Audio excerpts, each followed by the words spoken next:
हाँ भाई।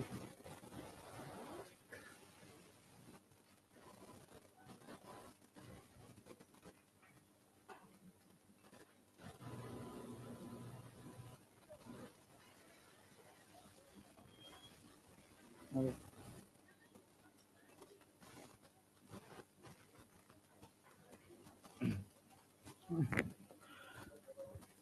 हाँ भाई, तो काम की बात करी जाए यार।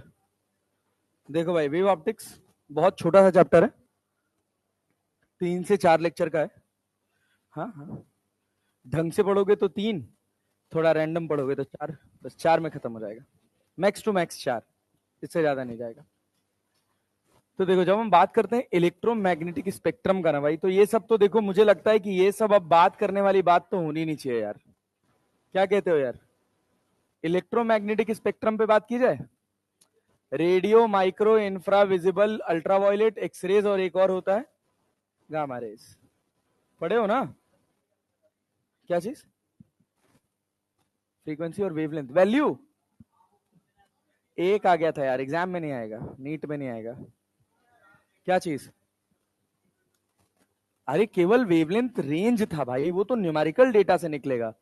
वेवलेंथ में तुमको ये थोड़ी जैसे तुम आंसर निकाले, 654 आंसर आया। अब उसमें 654 पे वो रेड भी लिखा है, 654 पे ऑरेंज भी लिखा है, तो ऐसे थोड़ी सवाल आएगा। वो बस केवल यही पूछेगा कि 654 आएगा। क्या क्वेश्चन था?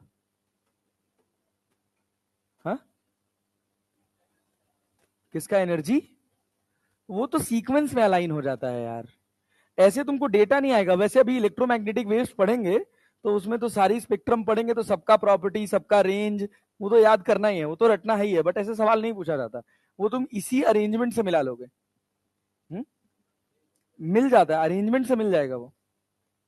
अरेंजमेंट से मिल जाएगा, हाईएस्ट टू लोएस्ट के रेशियो में डिसेंडिंग ऑर्डर में जाओगे, डिसेंडिंग ऑर्डर या असेंडिंग ऑर्डर में, तो वो मिल जाता है रेंज। ठीक है, मुझे दिखाना, सवाल दिखाना। हाँ, चलो तो देखो भाई, visible light part of electromagnetic spectrum, जिसको अपन पढ़ने हैं, जिसको अपने को पढ़ना है, और बोलते हैं क्या है, लाइट। देखो भाई, सबसे पहले एक साइंटिस्ट आए, न्यूटन। थोड़ी सी कहानी तुम लोगों को लाइट में भी सुनाई थी। न्यूटन ने एक थ्योरी बनाई, और उस थ्योरी का नाम रखा कॉर्पस्क्यूलर थ्योरी ऑफ लाइट, जिसमें उसने कहा लाइट एक पार्टिकल है। फिर उन्हीं के पैरेलल एक साइंटिस्ट आए जिनका नाम था हाइजन। ठीक है ना? हाइजनबर्ग नहीं है, ये हाइजन है, ये अलग है। इन्होंने कहा नहीं, लाइट पार्टिकल नहीं है, लाइट क्या है, वेव है। और वेव जो है वो हमारे मीडियम में ट्रेवल कर रही है, जो स्पेस में ट्रेवल कर रही है, वो स्पेस खाली नहीं है। समझ रहे हो ना? जैसे हम कहते हैं ना वैक्यूम को खाली बोलते हैं ना, तो उन्होंने कहा कि वैक्यूम खाली नहीं है। वैक्यूम एक मीडियम से भरा हुआ है जिसका नाम है ईथर, और उसमें स्पीड ऑफ इलेक्ट्रोमैग्नेटिक वेव है 3 × 10⁸ सारे के सारे जितने भी इलेक्ट्रोमैग्नेटिक स्पेक्ट्रम है, वो सब ईथर में किस रफ्तार से दौड़ेंगे? 3 × 10⁸ की रफ्तार से दौड़ेंगे। इनकी रफ्तार फिक्स रहेगी। ठीक है ना? तो हुआ क्या जैसे ज्योमेट्रिकल ऑप्टिक्स में जब तुम पढ़े, तो ज्योमेट्रिकल ऑप्टिक्स बेसिकली 2 प्रिंसिपल्स के अराउंड गोल गोल घूमता है। एक को बोलते हैं लॉ ऑफ रिफ्रैक्शन, और एक को बोलते हैं लॉ ऑफ रिफ्लेक्शन। ठीक है ना? तो लॉ ऑफ रिफ्रैक्शन और लॉ ऑफ रिफ्लेक्शन को हाइजन ने वेव थ्योरी से भी जस्टिफाई कर दिया। लेकिन हुआ क्या, 2 फिनोमेनाज होते थे ऐसे। एक स्लिट ले ली गई, एक स्क्रीन ले लिया गया, उसमें एक पतला सा होल कर दिया गया, और उस होल के पीछे टॉर्च लगा दिया गया। तो स्क्रीन के सामने एक बीम दिखनी चाहिए थी, लेकिन एक बीम नहीं दिखी स्क्रीन के सामने। स्क्रीन के सामने हमको कुछ डार्क एंड ब्राइट फ्रिंजेस दिखने लगी, कि सेंटर पे ब्राइट स्पॉट बना, फिर बीच में कोई लाइट नहीं है, फिर डार्क स्पॉट, फिर ब्राइट स्पॉट है, फिर बीच में डार्क स्पॉट है, फिर ब्राइट स्पॉट है, ऐसा स्पॉट दिखने लगा। तो हमने कहा ये पार्टिकल नेचर तो नहीं है, उसको डिफाइन नहीं कर पाए थे। जियोमेट्रिकल ऑप्टिक्स जब हम पढ़ रहे थे, लॉ ऑफ रिफ्रैक्शन पढ़ रहे थे, पार्टिकल नेचर पढ़ रहे थे, तो पार्टिकल नेचर ने इस बात को जस्टिफाई करने से मना कर दिया। उन्होंने कहा कि हमारी जितने भी लॉज हैं, जो बिहेवियर कोई light as a particle process कर रही है, वो इससे बिल्कुल भी मैच नहीं खाता है। तो हाइजन ने कहा कि इट इज अ वेव। उसी के साथ एक और साइंटिस्ट चल रहा था, उसका नाम था फ्रेजनल। तो वो क्या करता था, प्रिज्म लेता था बहुत छोटे छोटे, इतने छोटे, इतने पतले एजेस होते थे प्रिज्म के, कि वो नेकेड आई से उसका शार्प एज आपको दिखाई नहीं देगा। और उसके ऊपर जब टॉर्च जलाता था ना, तो जैसे मान लो कि अगर हम एक बड़ा सा ऑब्स्टिकल रख दें ऐसे, और यहाँ टॉर्च जलाएं तो एक रे इधर निकल जाएगी, एक रे इधर निकल जाएगी, एक स्पॉट वहां बनेगा, एक स्पॉट नीचे बनेगा, और बीच में क्या होगा? कुछ नहीं, कोई लाइट नहीं होगी। लेकिन वहां क्या हुआ, उसने छोटा सा प्रिज्म रख दिया और प्रिज्म के सामने जैसे एक बीम चलाई ना, स्क्रीन के ऊपर फिर से bright spot dark spot bright spot dark spot का एक सीक्वेंस मिलने लगा। हमने कहा ये कैसे हो रहा है कि ऑब्स्टिकल के सामने तो खाली रहना चाहिए था, वहां तो कोई एनर्जी जानी ही नहीं चाहिए थी, फिर भी वहां एनर्जी जा रही है। तो ये पार्टिकल नेचर को जस्टिफाई नहीं करता। तो वहां से ये कहा गया कि लाइट क्या है? एक वेव है। और वहां से पहली बार कहानी शुरू हुई, हाइजन से सबसे पहली बार कॉन्ट्राडिक्शन शुरू हुआ कि लाइट पार्टिकल है कि लाइट वेव है। उसके पहले सब लोग मानते थे कि लाइट पार्टिकल है, ठीक है ना। तो जब लाइट के वेव नेचर की बात होने लगी तो कुछ बेसिक टर्म्स डिफाइन किए गए, जिसका नाम रखा गया एक का सबसे पहला वेव फ्रंट। क्या नाम रखा गया भाई साहब? Wave front. इसको हाइजन ने ही डिफाइन किया था, वेव फ्रंट। उसने कहा कि अगर मान लीजिए आपके पास कोई पॉइंट सोर्स है लाइट का, तो इससे अगर रेडिएशन निकल रहा है तो रेडिएशन तो ऐसे ही जाएगा भाई। अरे क्लियर है ना? जैसे पानी में अगर आप एक पत्थर फेंक दें, ऐसे पत्थर गिरा दें, तो क्या पानी के अंदर वेव पैदा हो जाती है? तो वेव पैदा होती है तो वेव कैसे ट्रेवल करती है? क्या अंदर का पानी बाहर चला जा रहा है? नहीं, वो पार्टिकल्स क्या कर रहे हैं? एनर्जी ट्रांसफर करके एक एंड से दूसरे एंड लेकर जा रहे हैं, एनर्जी ट्रांसमिट करके एक एंड से दूसरे एंड लेकर जा रहे हैं। अच्छा, तब हम ये सब नहीं जानते थे कि लाइट क्या है, एक इलेक्ट्रोमैग्नेटिक वेव है जिसमें इलेक्ट्रिक फील्ड है, मैग्नेटिक फील्ड है, उसकी इलेक्ट्रिकल एनर्जी मैग्नेटिक एनर्जी में कन्वर्ट हो रही है, ये सब नहीं जानते थे। तो आइजन ने कहा कि जैसे पानी में अगर आप एक क्या डाल दो, पत्थर डाल दो, तो वेव ट्रेवल करती है ना, तो पानी के पार्टिकल्स वेव को आगे, एनर्जी को एक जगह से दूसरी जगह लेके जाते हैं बिना एक्चुअली डिस्प्लेस हुए। तो आइजन ने कहा कि ये वेव कैरेक्टरिस्टिक है, और हमारा जो वैक्यूम है, जिसको हम अपना फ्री एटमॉस्फेयर बोल रहे हैं, जिसको हम वैक्यूम का नाम दे रहे हैं, वो वैक्यूम नहीं है, वो एक सब्सटेंस से बना हुआ है जिसका नाम है ईथर। केमिस्ट्री वाला ईथर नहीं, केमिस्ट्री वाला ईथर नहीं, स्पेलिंग वही है, सब कुछ वही है, लेकिन उस सब्सटेंस का नाम उसने क्या रखा? ईथर। कहा कि इस यूनिवर्स में सब कुछ भरा हुआ है, जैसे तालाब में एक मछली है, वो बहुत जमी पानी के बहुत नीचे है, वो कभी सरफेस पर आज तक आई ही नहीं, तो उसको पता ही नहीं चलेगा कि हवा भी है। उसको तो क्या लगेगा, पूरी दुनिया में पानी ही पानी। क्लियर है ना?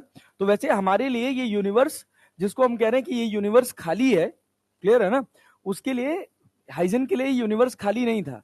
हाइजन ने बोला कि ये यूनिवर्स भरा हुआ है, किससे भरा हुआ है? ईथर से। और ईथर के जो पार्टिकल्स है ना, वो अपनी जगह पर वाइब्रेट करके, अपनी जगह पर वाइब्रेट करके एनर्जी को एक जगह से दूसरी जगह ट्रांसमिट कर रहे हैं। और उसने ये भी बोला कि ये जो एनर्जी है, ये चल रही है किससे? 3 × 10⁸ मीटर पर सेकेंड की रेंज से। अरे क्लैरिटी है भाई साहब? ठीक है, चलें आगे बढ़े। इतनी बेसिक बात बोली। तो उसने कहा कि अगर एक इंस्टेंट ऑफ टाइम पे आप सारे ईथर पार्टिकल्स को मार्क कर लो और उनके लोकस को ट्रेस कर दो, तो जो शेप मिलेगा वो शेप क्या कहलाएगा? Wave front. अरे क्लैरिटी है? तो जो पॉइंट सोर्स था उसमें हमको कैसा वेव फ्रंट मिला? कैसा वेव फ्रंट मिला? स्फेरिकल। क्लियर है ना? जो हमारे पास इस लोकस को ट्रेस करने के बाद शेप मिला, उस शेप का नाम क्या रखा? Wave front. पॉइंट सोर्स में कैसा मिला? स्फेरिकल। अगर लाइन सोर्स है तो कैसा बनेगा? लाइन सोर्स है तो कैसा वेव फ्रंट बनेगा बच्चा? सिलेंड्रिकल वेव फ्रंट बनेगा। लाइन सोर्स पर सिलेंड्रिकल वेव फ्रंट। ये जो वेव फ्रंट कहलाया, ये कहलाया सिलेंड्रिकल वेव फ्रंट। फिर उसने कहा कि ये जो पार्टिकल्स है ना, जो ऑसिलेट कर रहे हैं, इनका कुछ अपना एम्पलीट्यूड होगा कि नहीं होगा? होगा। वो एम्पलीट्यूड इस बात पे डिपेंड करेगा कि ये जो पार्टिकल है, ये पार्टिकल सोर्स से कितना दूर है। Amplitude is directly proportional to D, distance. समझ रहे हैं ना? बेसिकली अब स्फेयर है तो क्या ये स्फेयर का रेडियस भी बन जाएगा? तो कई जगह ऐसे रेडियस भी लिखा रहता है। अच्छा, दूसरी बात क्या जानते हो? Intensity directly proportional to amplitude का स्क्वायर होता है, पढ़े हो ना? तो intensity is directly proportional to, sorry ये उल्टा लिख दिया हमने, amplitude is inversely proportional to D. तो intensity is directly proportional to 1/d²। जैसे जैसे दूर चलते चले जाओगे, जो पार्टिकल होंगे उनके एम्पलीट्यूड्स कम होते चले जाएंगे। बात समझ पा रहे हो ना? ये पार्टिकल कौन से हैं? हाइजन के हिसाब से ये पार्टिकल्स कौन से थे? ये ईथर पार्टिकल्स थे। कौन थे? ईथर पार्टिकल, जिससे हमारा पूरा स्पेस भरा हुआ है। ठीक। उसके बाद उसने कहा कि अगर ये सोर्स बहुत दूर रखे हुए, बहुत इनफाइनाइट डिस्टेंस पर रखे हुए हैं, तो जब ये आगे आएंगे तो ये जो वेव फ्रंट्स लेके आएंगे वो वेव फ्रंट्स कैसे होंगे? कैसे वेव फ्रंट्स होंगे बच्चा? प्लेन। अरे क्लियर? इसमें जो एम्पलीट्यूड है वो क्या हो जाएगा एक समय के बाद? कांस्टेंट, और इंटेंसिटी भी कांस्टेंट। क्लियर? अगर लाइन सोर्स होता है तो एम्पलीट्यूड जो है वो इनवर्सली प्रोपोर्शनल हो जाता है रूट डी के, और इंटेंसिटी जो है वो इनवर्सली प्रोपोर्शनल हो जाती है किसके? डी के। अरे क्लैरिटी है ना? एक रूट डी है और एक क्या है? डी है। ये गेम है इसका पूरा। डी क्या है? यहां से डिस्टेंस। क्लियर? तो अब ये हुआ, हाँ बच्चा, हाँ रेडियस भी कह सकते हैं, सोर्स से डिस्टेंस बोलते हैं। क्लियर है ना? सोर्स से कितना दूर है, जितनी डिस्टेंस पर होंगे वही तो उसका रेडियस बन जाएगा ना सिलेंडर का। ठीक? उसके बाद हाइजन ने अपने प्रिंसिपल्स दिए। क्या प्रिंसिपल दिए हाइजन ने? क्या प्रिंसिपल दिए? वेव फ्रंट की तो ये थ्योरी हो गई कि wave front is a locus of particles having same phase, direction of propagation of wave is perpendicular to the wave front. Clear है ना? वेव फ्रंट के परपेंडिकुलर जो होगा वो डायरेक्शन, एनर्जी जो है वो प्रोपोगेट करेगी। हमको क्या दिख रहा है? देखो हर जगह क्या दिख रहा है? एनर्जी कैसे चल रही है? इधर वेव फ्रंट से कितने एंगल पर है? 90 डिग्री पे। एनर्जी इधर जा रही है, वेव फ्रंट से कितने एंगल पर है? 90 डिग्री पे। बहुत बाद में मैक्सवेल आया और फिर इलेक्ट्रोमैग्नेटिक वेव थ्योरी आई, और फिर उसने कहा कि इलेक्ट्रिक फील्ड एक्स में है, मैग्नेटिक फील्ड वाई में है, तो प्रोपोगेशन कौन से एक्सिस में है? जेड एक्सिस में है।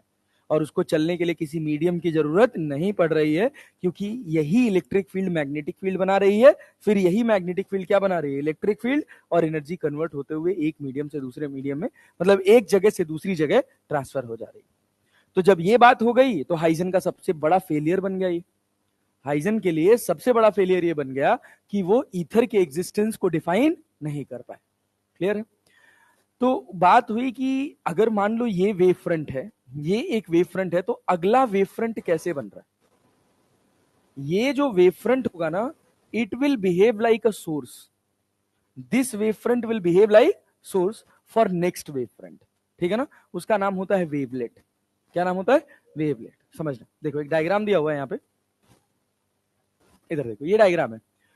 हुआ क्या कि हमने पहले यहां सोर्स से किसी टी टाइम पर हमने ऐसे लोकस मार्क कर लिया और लोकस को ट्रेस कर दिया। ठीक है ना? जब हमने इस लोकस को ट्रेस करा तो इस पॉइंट सोर्स से हमको कैसा शेप मिला? स्फेरिकल। अब इस वेव फ्रंट पे अगर आप n पार्टिकल्स मार्क करोगे तो हर पार्टिकल जो होगा वो अगले वेव फ्रंट के लिए, अगले वेव फ्रंट को बनाने के लिए सोर्स की तरह बिहेव करे। ठीक है ना? कैसा सोर्स है? पॉइंट सोर्स है। ये भी है, तो ये एक वेवलेट ना, वेव फ्रंट ना। ये हमारे पास क्या है? एक प्राइमरी वेव फ्रंट। इस वेव फ्रंट को बोलते हैं प्राइमरी वेव फ्रंट या ओरिजिनल वेव फ्रंट। अब इस ओरिजिनल वेव फ्रंट पे क्या इनफाइनाइट नंबर ऑफ सोर्सेस होंगे?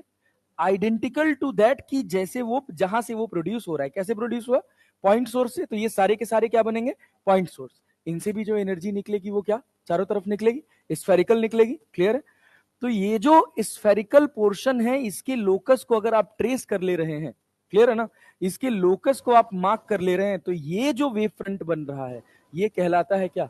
एक इंडिविजुअल सोर्स का वेव फ्रंट क्या कहलाता है? Secondary wavelet.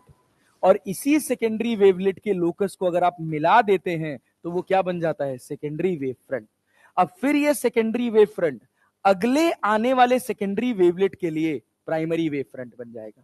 क्यों? क्योंकि फिर इसके ऊपर क्या n सोर्सेस मार्क करोगे, फिर वो सोर्सेस कैसा शेप बनाएंगे?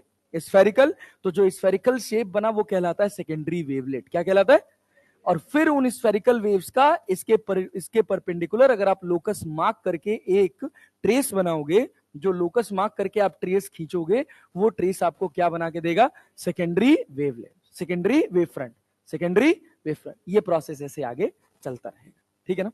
एक समय ऐसा आएगा कि इसका ये छोटा सा हिस्सा जब बहुत दूर पहुंच जाएगा, क्या रेडियस बढ़ता जा रहा है, बढ़ता जा रहा है, बढ़ता जा रहा है, एक समय ऐसा आएगा कि वो छोटा सा कर्व का रेडियस इतना बड़ा बन गया है, वो कर्व अब इतना बड़ा बन गया है कि उसका छोटा सा हिस्सा जो आप ऑब्जर्व कर पा रहे हैं वो कैसे दिख रहा है?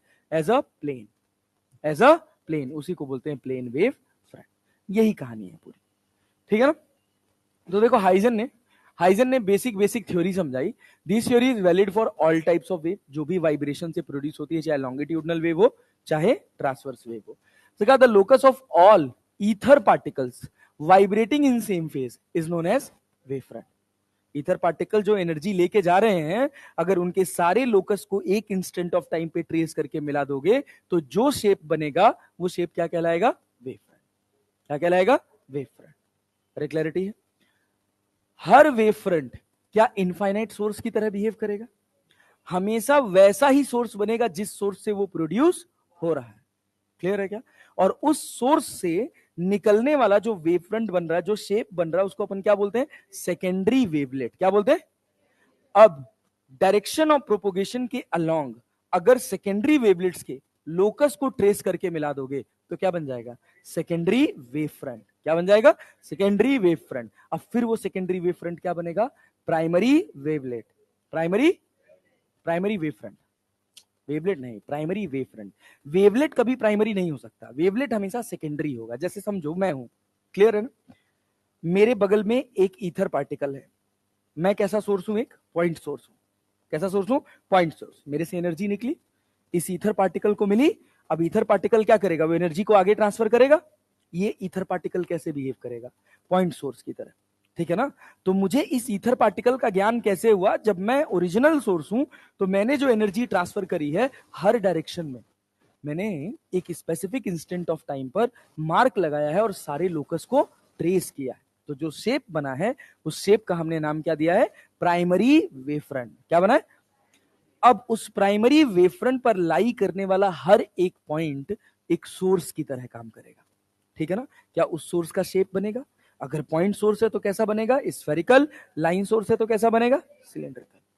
अरे क्लैरिटी है? वो जो स्फेरिकल वेव फ्रंट बन रहा है उसका नाम है सेकेंडरी वेवलेट। क्लियर है ना? क्यों? क्योंकि वो उस प्राइमरी वेव फ्रंट पर एन नंबर ऑफ सोर्सेस जो आपने मार्क किए हैं उससे बना है। अब मेरा दायरा है ये एनर्जी ट्रांसमिट करने का, तो मेरे दायरे में जब कोई आएगा तभी तो मैं उसको एनर्जी दूंगा। तो मान लो मेरा एक स्पेसिफिक रीजन है, ये रीजन है, तो ये जो रीजन है ये मेरा सेकेंडरी वेवलेट है, मैं प्राइमरी वेव फ्रंट हूं। क्लियर है ना? डायरेक्शन ऑफ प्रोपोगेशन इधर है, तो इस डायरेक्शन में जितने भी मेरे वेवलेट्स बने हैं उन सबके लोकस को ट्रेस करके बना दूंगा, तो वो क्या बन जाएगा? Secondary wave front. अब वो सेकेंडरी वेव फ्रंट फिर क्या बन जाएगा? Primary wave front. अब वो सोर्स बन जाएगा, अब उस पर भी तो एन सोर्स मार्क करोगे, और फिर वो इसी सीक्वेंस में एनर्जी को एक जगह से दूसरी जगह लेकर जाता है। ठीक है? इनके हिसाब से एनर्जी को जो एक जगह से दूसरी जगह लेकर जा रहा है उसका नाम है ईथर पार्टिकल। क्या नाम है? Ether particle. ठीक है ना?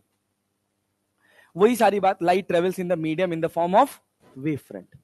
और दूसरा क्या? When light travels in a medium then the particle of medium starts vibrating and consequently a disturbance is created in the medium. Every point on the wavefront becomes the source of secondary wavelet. It emits secondary wavelet in all direction which travels with the speed of light, that is 3 into 10 to the power 8 meter per second. The tangent plane to these secondary wavelets represent the new position of wavefront, that is known as secondary wavefront. फिर वो secondary wave front किसकी तरह काम करेगा? Primary wave front की तरह। Primary wave front की तरह फिर क्या? वो सेकेंडरी वेवलेट्स बनाएगा, फिर लोकस को ट्रेस करोगे, फिर से सेकेंडरी वेव फ्रंट बनेगा। अरे बनेगा ना? फिर सेकेंडरी क्या बन जाएगा? प्राइमरी। और ऐसे एनर्जी एक जगह से दूसरी जगह चलकर जाएगी। क्लियर? यही है बेसिक हमारा हाइजन प्रिंसिपल। अब जैसे ये सवाल क्या कह रहे हैं, Huygens concept of secondary wave allow us to find the focal length of a thick lens, is a geometrical method to find a wavefront, is used to explain polarization, is used to determine the velocity of light. क्या भाई? B ना, is a geometrical method to find a wavefront. समझे कि नहीं समझे? अरे भाई secondary wave से तुम क्या बना रहे हो? वेवफ्रंट ही तो बना रहे हो ना। दूसरा क्या? According to Huygens theory secondary wavelets following can be explained: propagation of light in a medium, reflection भी, refraction भी, all of the above. Clear है ना? जैसे जो पार्टिकल नेचर का पूरा बेस था वो दो ही लॉस पे रखा गया था स्नेल के। क्या? लॉ ऑफ रिफ्रैक्शन और law of reflection. Photo electric तो अभी हम आके 19th सेंचुरी में जाने हैं भाई। बात समझ रहे हो? ये बातें हैं 1700 की, 200 साल पहले उसके। तब हम इतना कुछ जानते नहीं थे, सब हाइपोथेसिस चल रहा था, हाइपोथेटिकल बातें चल रही, 1700-1800 सेंचुरी की बातें, मतलब 18th सेंचुरी में मोटा मोटा। तो हमने वेव नेचर से क्या क्या प्रूव कर दिया था, रिफ्लेक्शन भी प्रूव कर दिया था, रिफ्रैक्शन भी प्रूव कर दिया था, प्रोपोगेशन ऑफ लाइट की तो बात करी थी कि travels with the speed of light that is 3 × 10⁸ metre per second. अच्छा, दूसरी बात क्या कि which of the following phenomena can not be explain by the Huygens theory, refraction, reflection, diffraction, ये सब वेव थ्योरी है, ये भी वेव थ्योरी है। कुछ किताबों में आप देखेंगे जहां कहा जाता है कि पोलराइजेशन जो है वो वेव का कैरेक्टरिस्टिक नहीं है। यहां इन सब से जो डिफर करता है वो पोलराइजेशन है, बट पोलराइजेशन एक वेव कैरेक्टरिस्टिक है जिसको बहुत बढ़िया से हाइजन थ्योरी जस्टिफाई करती है। क्लैरिटी है ना? बस कई जगह लिखा होता है। अब जैसे मान लीजिए अगर आपके पास पोलराइजेशन के साथ एक और ऑप्शन होगा, एब्जॉर्प्शन एमिशन स्पेक्ट्रा, ठीक है ना? तो ये कौन सा नेचर था? पार्टिकल नेचर था। कई बार आपको पोलराइजेशन के साथ ये ऑप्शन दिखेगा, तब आप ये टिक करोगे। क्लैरिटी है ना? अदरवाइज इसमें पोलराइजेशन थोड़ा डिफर करता है, but polarization is definitely explained by Huygens theory. Clarity है ना? हमने अच्छी खासी रिसर्च करी है भाई इसके ऊपर, पोलराइजेशन करता है। हाँ, अगर ये 4 ऑप्शंस होंगे तो इसमें प्रायोरिटी पे पोलराइजेशन। मतलब ऐसा पता नहीं क्यों लिखा हुआ है, इसका कोई सर पैर नहीं है, कोई एक्सप्लेनेशन नहीं है, ठीक है ना? एनसीईआरटी के हिसाब से पोलराइजेशन को वेव थ्योरी एक्सप्लेन नहीं कर पाती है, but polarization is a wave characteristic, ठीक है ना? तो गलत बात है ये, हाइजन के बेस से ही पोलराइजेशन निकल के आया था। तो ठीक है, अब अपने को जैसे पढ़ना है वैसे चलेंगे। अगली कहानी देखो क्या, the main drawback of Huygens theory is, बोलो, a failure of experimental verification of ether medium. उसको ये जस्टिफाई नहीं कर पाए थे। और पढ़, क्या चीज? न्यूटन्स रिंग, वो भी वेव कैरेक्टरिस्टिक है, उसको डिफाइन कर दिया था ना, ठीक? Failure to explain the formation of Newton's ring, नहीं, न्यूटन्स रिंग का फॉर्मेशन एक्सप्लेन कर दिया था, ऐसा नहीं है। न्यूटन्स रिंग भी जो था वो पार्टिकल नेचर का ही जस्टिफिकेशन था, ठीक है ना? बस इनका जो मेजर फेलियर था वो यही था कि ये ईथर मीडियम को जस्टिफाई नहीं कर पाए थे। उन्होंने इसको जस्टिफाई कर दिया था कि रिंग्स कैसे बन रही हैं। जो रिंग बन रही है वो रिंग क्या है? एक स्फेरिकल वेव फ्रंट का छोटा सा सेक्शन। क्लियर है ना? क्योंकि अब जैसे मान लो मैं एक स्फेयर ले लूं, मुझे उस स्फेयर की एक इमेज बनानी है एक मीडियम के ऊपर, तो उसका इमेज कैसा बनेगा? स्फेयर बनेगा या प्लेन बनेगा? प्लेन बनेगा। क्लियर है ना? तो वो जो प्लेन स्ट्रक्चर बना था उसके लोकस को ट्रेस करके न्यूटन ने उसका नाम दिया था न्यूटन्स रिंग। आगे चल के तुम लोग, अब तो तुम लोग को फिजिक्स पढ़ना नहीं है ज्यादा, तो जानोगे नहीं, बट ठीक है। मेजर फेलियर उनका ये था कि ये ईथर मीडियम को एक्सप्लेन नहीं कर पाए, क्योंकि जब ये हो गया कि इलेक्ट्रिक फील्ड ही क्या है? मैग्नेटिक फील्ड है। मैग्नेटिक फील्ड क्या है? इलेक्ट्रिक फील्ड है। तो हमको मीडियम की जरूरत है ही नहीं, तो इनका ईथर वाला थ्योरी पूरा फेल हो गया था। Wave nature of light is verified bye interference, photo electric, reflection, refraction. Photo electric तो पार्टिकल, और रिफ्रैक्शन और रिफ्लेक्शन तो दोनों दे रहे थे, तो वेव कैरेक्टरिस्टिक क्या हो गया? इंटरफेरेंस। और सुनो, light has wave nature because the light travels in straight line, light exhibits phenomena of reflection, refraction, light exhibits the phenomena of interference। ठीक है ना? छोटे छोटे सवाल है, आज तक कभी आया नहीं इससे सवाल कोई हाइजन थ्योरी से, नीट वीट में कभी नहीं पूछा गया। जो पूछा जाता है वो यहीं से पूछा जाता है, ठीक है ना? Coherent sources and interference of light पढ़ चुके हैं आप, बस एक बार आपको केवल थोड़ा सा डेमो देखने को मिलेगा। सब पढ़ चुके हैं। जैसे मान लीजिए हम आपसे कहें कि वेव पढ़े थे, ए मैक्स, ए मिन, काउंटिंग ऑफ मैक्सिमा मिनिमा, याद है कुछ? वही जस्ट कट कॉपी पेस्ट है, कुछ नहीं है, एज इट इज, ठीक है ना? देखिए, सबसे पहले हम बात करते हैं कोहेरेंट सोर्सेस। कोहेरेंट सोर्सेस क्या होते हैं? ऐसे सोर्सेस जिनका फ्रीक्वेंसी क्या हो? सेम हो, और फेज डिफरेंस क्या हो भाई? फेज डिफरेंस क्या हो? कांस्टेंट हो। अगर आपको याद हो तो मैंने इसको समझाया भी था, कांस्टेंट फेज डिफरेंस का मतलब कि जैसे एक सोर्स ये है, मैं मिड पॉइंट पे खड़ा हूं, तो इनसे वेव ट्रेवल करके आई, इनसे वेव ट्रेवल करके आई, मेरे पास पहुंची, तो कोई फेज डिफरेंस नहीं है। तो मैं कहीं भी घूमूं, लेकिन जब मैं घूम के यहां वापस आऊंगा तो इस जगह पर हमेशा फेज डिफरेंस कितना रहेगा? 0। ये फेज डिफरेंस कभी चेंज होने वाला नहीं। तो एक स्पेसिफिक पोजीशन पर जो फेज डिफरेंस रहेगा वो फिक्स रहेगा, वो कांस्टेंट रहेगा, उसमें कोई चेंज नहीं होगा। क्लियर? एक बात। और दूसरी बात क्या, इन दोनों की फ्रीक्वेंसी सेम रहनी चाहिए। अरे क्लैरिटी है ना? यही कहानी थी यार। तो अगर मान लो हम तुमसे कहें कि एक वेव है तुम्हारे पास y1 that is a1 sign omega t minus के x1, और एक है y2 that is a2 sine omega t minus के x2। क्लियर है क्या? तो इनके बीच में फेज डिफरेंस कितने का होगा बोलो? के x2 माइनस x1। क्या फाई बराबर इसी को लिखा जाता है, के की जगह क्या होता है बोलो? 2 पाई बाई लेमडा, और इसको क्या लिखते हैं? Delta x. और फिर इसी को क्या वेक्टर से प्रेजेंट करते हैं कि अगर अपने पास ये एक वेव है, इसका एम्पलीट्यूड कितना है? a1, ये दूसरा वेव है, इसका एम्पलीट्यूड कितना है बच्चा? a2, इनके बीच का एंगल कितना है? फाई। तो इसको और इसको एक्सटेंड करके जब मिला दोगे तो क्या यहाँ ए नेट बनेगा? और ए नेट याद है क्या था भाई? ए नेट बराबर क्या था? ए नेट का स्क्वायर बराबर a1 square plus a2 square plus 2a1 a2 cos five. अरे यही तो था ना, 2a1 a2 माइनस, पगला गए हो क्या? माइनस क्या होगा भाई? 2a1 a2 cos five. अरे क्लैरिटी है? ए नेट का स्क्वायर बराबर क्या हो जाएगा? a1 square plus a2 square plus 2a1 a2 cos five. अच्छा, बहुत बढ़िया। जब a मैक्स की बात करोगे तो क्या लिखोगे बोलो? a1 प्लस a2 का होल स्क्वायर, और यहां पे कॉस फाइव बराबर क्या लिखते हैं? 1 0। हाँ भाई, ए नेट का स्क्वायर बराबर a1 प्लस a2 का होल स्क्वायर। अरे रुको यार, तुम लोग गजब आदमी हो। ये बताओ, क्या intensity directly proportional to A square क्या होता है? होता है ना? कितनी बार पढ़े हैं यार, कितने सवाल बनाए हैं। तो ए नेट की जगह क्या लिख लिए थे? आई नेट। अरे क्लियर है? आई नेट बाई क्या? अरे भाई, प्रोपोर्शनलिटी कांस्टेंट अगर इसको हटाओगे तो क्या के ए स्क्वायर लिखोगे? तो ए स्क्वायर बराबर क्या आई नेट बाई के हो जाएगा। यहाँ कितना हो जाएगा? आई वन स्क्वायर बाई के, सॉरी आई वन बाई के, आई वन बाई के, और यहाँ कितना? आई टू बाई के। यहाँ कितना? 2 root I one root I two by K, और यहाँ पे क्या? Cos five. भूल गए कि याद है? अभी पूरा लेक्चर वेव्स चलेगा, अभी तुमको कुछ नया नहीं देखने को मिलेगा। तो यहां से के सबका कट जाएगा, तो आई नेट बराबर क्या लिख दिया जाता है?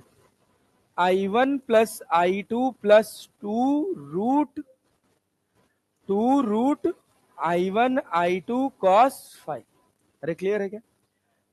अब देखो क्या होता है कि जब दो वेव्स एक दूसरे के ऊपर सुपर इम्पोज करती हैं, तो सुपर इम्पोजिशन से पहली बात तो ये कि सोर्सेस कैसे होने चाहिए? दोनों की फ्रीक्वेंसी सेम रहने चाहिए, और फेज डिफरेंस क्या रहने चाहिए? कांस्टेंट। तो जब दो सोर्सेस ऐसे ओवरलैप करते हैं, दो वेव्स ऐसी ओवरलैप करती हैं, तो या तो वो मैक्सिमा बनाती हैं या तो वो मिनिमा बनाती हैं। तो फॉर मैक्सिमा क्या लिखते थे? कॉस फाइव बराबर 1 लिखते थे ना। तो फाइव बराबर क्या लिखे? 2n पाई, याद है? 0 पाई, 0 2 पाई 4 पाई 6 पाई 8 पाई लिखते थे ना, लिखते थे ना। n कहां से शुरू करते हैं? 0 1 2 एंड सो ऑन। ठीक है ना? अच्छा, इसमें डेल्टा फाई डेल्टा एक्स अगर लिखते हैं तो फाई बराबर क्या होता है? 2 pi by lambda into delta x बराबर कितना? 2n पाई। क्या 2 पाई से 2 पाई कट जाता है? तो डेल्टा एक्स बराबर क्या आता है? n lambda. जब पार्ट डिफरेंस कितने का होगा? n लेमडा का, तो क्या बनेगा? मैक्सिमा। इसी मैक्सिमा का यहां पर नाम होगा कंस्ट्रक्टिव इंटरफेरेंस।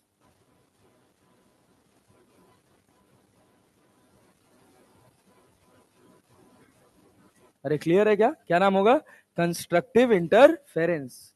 सुनो और बात सुनो, अगर हम कहें फॉर मिनिमा, क्या भाई साहब? फॉर मिनिमा, मिनिमा के लिए कॉस फाई कितना होना चाहिए? +1 की -1? -1 कॉस फाई -1। अरे क्लियर है ना? कॉस फाई कितना? -1। तो फाई बराबर कितना? 2n-1 पाई। क्लियर है? और n का वैल्यू कहां से शुरू होगा? 1 से। 1 2 एंड सो ऑन। सेंटर पे मैक्सिमा बनेगा, उसके बाद पहला मिनिमा बनेगा। तो जब मिनिमा पहला बनेगा तो पाथ डिफरेंस कितने का होगा? पाई का। फेज डिफरेंस पाई का। फेज डिफरेंस कितने का? पाई का। तो जब तुम n का वैल्यू 1 डालो तो तुम्हारा रिजल्ट पाई बन के आना चाहिए। बहुत जगह देखोगे तो यहाँ +1 भी लिखा होता है, तो गलत होता है वो। फिर पता चला तुमको 7वां मिनिमा निकालना है तो n की जगह 6 रखना पड़ेगा। समझे कि नहीं? तो इस वजह से सही क्या है? 2n-1 पाई। n की जगह क्या रखोगे? 1 2 3 4। जैसे 7वें मिनिमा की बात करेगी तो n की जगह 7। क्लियर है ना? अगर +1 लिख देते तो वही n की जगह क्या लिखना पड़ता है? 6। तो उससे सवाल गलत होने का चांस बढ़ जाता है।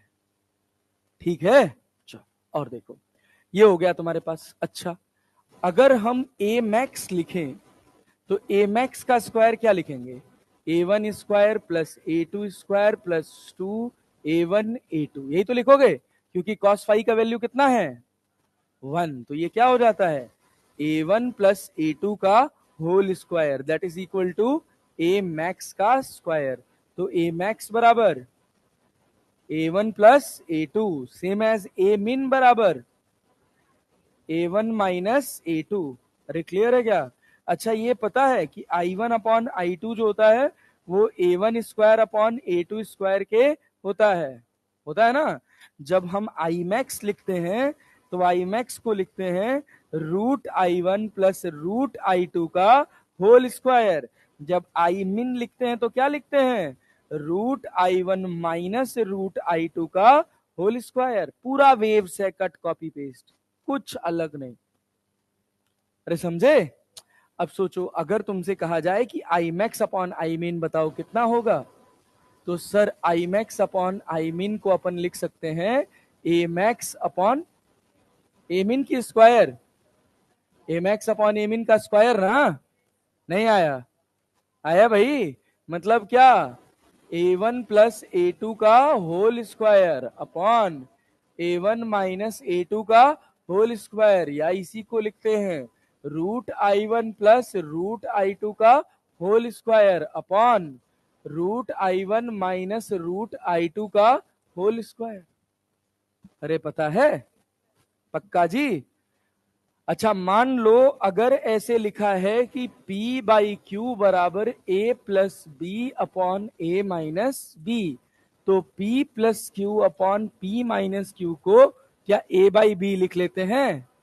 यही तो है कॉम्पोनेंडो डिविडेंडो, नाम सुने हो? यस, यही पूरा पैटर्न अब घसीटा मार के चलेगा। क्लियर है? जो मिनिमा बनता है इसको बोलते हैं डिस्ट्रक्टिव इंटरफेरेंस। क्या बोलते हैं? Destructive interference. इसीलिए हम कहे थे कि अगर वेव्स आता रहेगा तो वेव ऑप्टिक्स बहुत आसान हो जाएगा। अब लगभग हर साल ये बोर्ड पे जितनी बात लिखा हूं और यहां पर, इससे एक सवाल पेपर में देखने को मिला ही मिला है। क्लियर है? तो कोहेरेंट सोर्सेस क्या होंगे? कोहेरेंट सोर्सेस क्या होंगे? फ्रीक्वेंसी सेम होनी चाहिए और फेज डिफरेंस, दो या दो से अधिक सोर्सेस जिनका फ्रीक्वेंसी सेम हो और फेज डिफरेंस क्या हो? कांस्टेंट हो। अगर उनसे निकलने वाली वेव सुपर इंपोज करती है तो उस फेनोमेना को क्या बोलते हैं? इंटरफेरेंस। क्या बोलते हैं? इंटरफेरेंस। अब सोचो, अगर हम दीवार पे ऐसा भी एक टॉर्च ले लें और जला दें तो क्या दीवार के ऊपर रोशनी हो जाएगी? क्या रोशनी यूनिफॉर्मली बिखर जाएगी दीवार के ऊपर? लेकिन अगर उसी रोशनी को एक स्लिट से पास कराओगे तो क्या होगा? बहुत पतली सी स्लिट होगी, तो सेंटर पे मैक्सिमा, फिर मिनिमा, फिर मैक्सिमा, फिर मिनिमा, ये सीक्वेंस बनेगा। ब्राइट फ्रिंज, डार्क फ्रिंज, कहो ब्राइट फ्रिंज, डार्क फ्रिंज। बात समझ रहे हो ना? तो एनर्जी जो है वो यूनिफॉर्मली डिस्ट्रीब्यूट होगी कि non uniformly? Non uniformly. Clear है ना? तो वो पार्टिकल नेचर उस नॉन यूनिफॉर्म डिस्ट्रीब्यूशन को एक्सप्लेन नहीं कर पाया था। अरे समझ पाए? तभी वेव नेचर आया। क्या खा रहे हो? अरे दादा, च्युइंगम खा रहे हैं, गजब है। हाँ, क्या? Centre fresh? अच्छा यार, कल कोई वो खिलाया था यार, कौन ले आया था? तू लाई थी? लाई है? यार बड़ा टेस्टी था यार वो। हाँ अच्छा, ओ मुझे भी अच्छा लगा था यार, मैंने तो पहली बार खाया था। हाँ भाई चलो, अरे आगे बढ़ा जाए, आगे बढ़े, आगे बढ़े। पूरा यही वेव्स का कहानी है भाई, और कुछ नहीं है। अब जितने सवाल हैं वो सब इसी पर हैं। देखो, इसके बाद थोड़ी चर्चा और करते हैं। देखो कहानी क्या है कि अब हमको ऐसे दो सोर्सेस बनाने हैं कम से कम, जिन दोनों का क्या सेम हो, क्या सेम हो, फ्रीक्वेंसी और फेज डिफरेंस कांस्टेंट। तो सेम फ्रीक्वेंसी का सोर्स पैदा करना तो आसान बात था, समझ रहे हो ना, कि दो सोर्सेस ले लें, दोनों लाल कलर के हैं, दोनों का फ्रीक्वेंसी सेम है, लेकिन कांस्टेंट फेज डिफरेंस मेंटेन करना थोड़ा टफ टास्क था। क्यों? क्योंकि जब आप दोनों को टर्न ऑन करेंगे तो अगर माइक्रो सेकेंड्स का भी लैग हुआ तो क्या होगा, approximately 100 10 to the power 3 metres के करीब का डिफरेंस आएगा। क्लियर है ना? क्यों? क्योंकि लाइट बहुत तेज दौड़ रही है। तो हमको ऐसा करना है कि ये दोनों से, जब ये दोनों चमके, इन दोनों से रोशनी निकले तो एकदम सेम टाइम पे निकलनी चाहिए। तो हमने कहा एक काम करो, लेंथ हम बहुत एक्यूरेसी के साथ मेजर कर सकते हैं। तो ऐसा करो, दोनों से बराबर लेंथ पे एक बल्ब लगा दो, एक टॉर्च ले लो, और यहां पर दो होल कर दो, आगे अंधेरा कर दो। तो क्या होगा, these two will behave like source. ये सोर्स हो जाएगा S1 और ये सोर्स क्या हो जाएगा, S2। अरे क्लियर है? तो हमको स्क्रीन पर यहां से एक स्पॉट निकल के, यहां से एक स्पॉट निकल के मिलना चाहिए था, लेकिन ऐसा हुआ नहीं। सेंटर पर ब्राइट स्पॉट मिला, और जैसे आगे पीछे ऊपर नीचे बढ़ते गए, bright spot dark spot, bright spot dark spot का सीक्वेंस देखने को मिला। क्लियर है ना?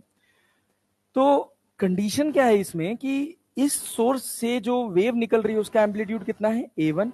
इस सोर्स से जो वेव निकल रही है उसका एम्पलीट्यूड कितना है, A2। तो हमने देखा कि सबसे clear bright and dark fringes कहां घूम रहा है। अच्छा, इन दोनों सोर्सेस से सबसे clear bright and dark fringes तभी मिलेंगी जब दोनों का एम्पलीट्यूड बराबर था। समझे क्या बोला मैंने? हमको हमको करना क्या है, हम बेसिकली एक एक्सपेरिमेंट पढ़ रहे हैं जिसका नाम है YDSC, Young's double slit experiment. नाम उनका भी बाद में आएगा। अभी हम बेसिक इंटरफेरेंस पढ़ रहे हैं, लेकिन ये जो इंटरफेरेंस का सेटअप है ये YDSC का था। किसका था? YDSC का। तो उसने देखा कि एक का एम्पलीट्यूड ज्यादा ले ले रहे हैं, एक का एम्पलीट्यूड कम ले ले रहे हैं। तो जो ब्राइट एंड डार्क फ्रिंजेस बन रही हैं उनका कॉन्ट्रास्ट अच्छा नहीं आ रहा है। क्लियर है? वो दोनों अलग अलग सेपरेट होके दिखाई नहीं दे रहे। अरे क्लैरिटी है, बात समझ पा रहे हो? तो उसने कहा कि अच्छा ऐसा करते हैं, दोनों का एम्पलीट्यूड बराबर कर देते हैं। जब उसने दोनों का एम्पलीट्यूड बराबर किया ना, तो एकदम क्रिस्टल क्लियर ब्राइट फ्रिंज और क्रिस्टल क्लियर डार्क फ्रिंज मिल रही थी। ऐसा क्यों हुआ? एक फॉर्मूला पढ़े हो, देखो क्या, आई मैक्स अपॉन आई मिन। आई मैक्स अपॉन कॉन्ट्रास्ट का मतलब होता है आई मैक्स अपॉन आई मिन। जब कॉन्ट्रास्ट मैक्सिमम होगा तो तुमको इमेज क्लियर दिखाई देगी। तो मैक्सिमम कब होगा? सोचो क्या, जब A1 और A2 क्या हो जाए, बराबर। तो A1 और A2 बराबर हो गए तो A1 में से A2 जाएगा तो क्या बचेगा, 0। किसी भी टर्म को 0 से डिवाइड कर दोगे तो वैल्यू इनफाइनाइट। अरे समझ आया? तो यहां पर एक बात कही गई, क्या, फॉर डिस्टिंक्ट इंटरफेरेंस। क्या भाई? For distinct interference, for distinct interference क्या होना चाहिए, A1 बराबर A2 बराबर A होना चाहिए, या I1 बराबर I2 बराबर क्या होना चाहिए, I, या I0 या A0, जो भी। क्लियर है? तो एक बड़ा कॉमन सा फॉर्मूला होता है, उससे खूब सवाल बनता है, आईनेट का। आईनेट का फॉर्मूला क्या पढ़े हो? बोलो, I1 plus I2 plus 2I1 I2 under root में cos 5। यही तो पढ़े हो ना? I1 की जगह क्या लिख दें, I2 की जगह भी I, ये सब I0, और यहाँ 2I0, और यहाँ पे क्या, cos 5। क्या 2I0 दोनों में से कॉमन कर ले, I0 I0 2I0 हो जाएगा। यहाँ क्या बचेगा, 1 प्लस cos 5। नहीं आया? आया ना? एक तो ये रिजल्ट हो गया। दूसरा इसी में 1 प्लस कॉस फाइव को लिखते हैं 2 cos square 5/2।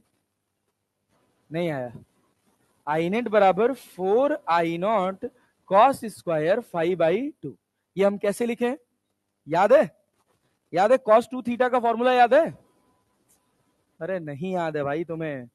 1 plus cos 2 theta जो होता है ना, वो 2 कॉस स्क्वायर थीटा के बराबर होता है। 1 माइनस कॉस 2 थीटा जो होता है वो 2 साइन स्क्वायर थीटा के बराबर होता है।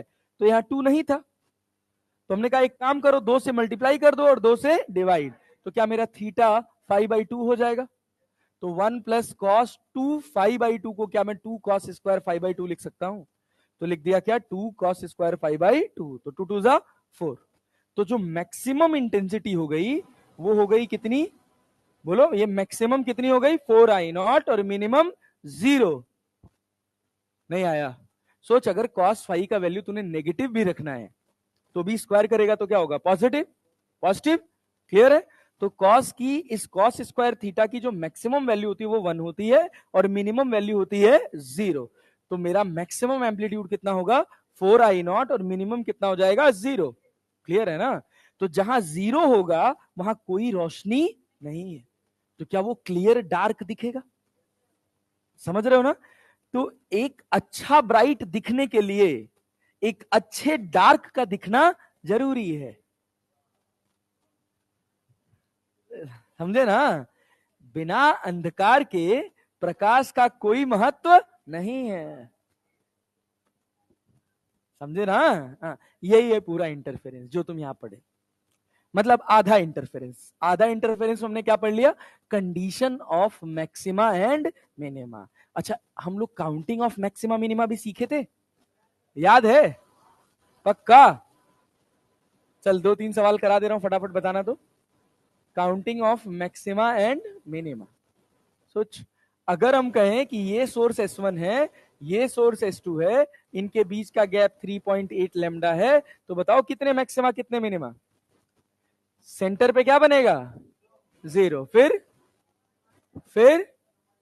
फिर 2 ना, फिर 3 ना, फिर 4, 3.5, 3.5 ना, और यहां कितना? 3.8। अरे समझे कि नहीं?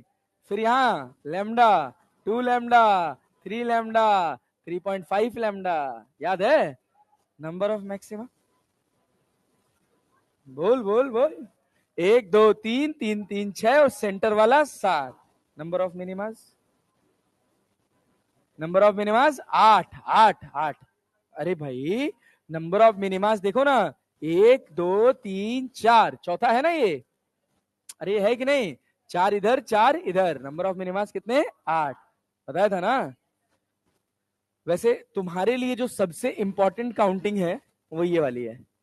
अगर हम कहें ये सोर्स S1 है और ये सोर्स S2 है, इनके बीच का गैप D है और ये D है 5.6 लेमडा। कितना है? 5.6 लेमडा। तो क्या स्क्रीन बनाओगे? यहां पे पार्ट डिफरेंस, अरे पार्ट डिफरेंस 0। मैक्सिमम कितना होगा? 5.6 लेमडा। इधर कितना? 5.6 लेमडा। तो यहाँ क्या होगा? 1 2 3 4 5। 5.5 आएगा कि नहीं? 1 2 3 4 5, 5.5 आएगा। नंबर ऑफ मैक्सिमा बता दो। नंबर ऑफ मैक्सिमा और मिनिमा। Maxima minima 12। अरे भाई 6 बनेगा ना ऊपर और 6 नीचे। क्या ऐसे सवाल कराने की जरूरत है? पक्का ना? अच्छा चलो, बहुत बढ़िया। अच्छा, तुमको तो वैसे ये सवाल भी मुझे नहीं कराने चाहिए, रेशियो वाले करवाए थे भाई उस समय, खूब करवाए थे यार। क्लियर है ना? फिर भी कर लेते हैं। मुझे पता है तुम लोग कितने अच्छे हो। क्या? हाँ, बस केवल आईनेट नहीं पढ़ाए थे ना। ये तो इसका टॉपिक है ना, इंटरफेरेंस शब्द जुड़ा है ना इसके साथ, कि कब हमको मैक्सिमा और मिनिमा क्लियर दिखाई दिया? जब दोनों का इंटेंसिटी बराबर हुआ। ठीक है, चलो आओ इधर ध्यान दो। देखो पहला सवाल कह रहा, the energy in the phenomena of interference is conserved and gets redistributed. सही है कि नहीं? ये कह रहा है is equal at every point. गलत है। Is destroyed in a region of dark fringes. वहां एनर्जी डिस्ट्रॉय हो जाती है? नहीं। Is created at the place of bright fringes? नहीं। बस क्या हो रहा है? रीडिस्ट्रीब्यूशन। एनर्जी जो तुम्हारे पास है वही रीडिस्ट्रीब्यूट हो जा रही है मैक्सिमा और मिनिमा के फॉर्म में, कहीं क्रिएट और डिस्ट्रॉय नहीं हो रही। ऑब्वियस सी बात है, energy can neither be created nor be destroy. बचपन से पढ़ते आ रहे हैं, नहीं? स्कूल गया था? कितने साल का था तो स्कूल गया था पहली बार? 4 साल पे चला गया था भाई। है? तुम 3 में गई हो स्कूल? 7 साल ना? मैं भी 7 साल। हाँ? नहीं भाई, मैं 7 साल का था तो एलकेजी में एडमिशन हुआ था मेरा।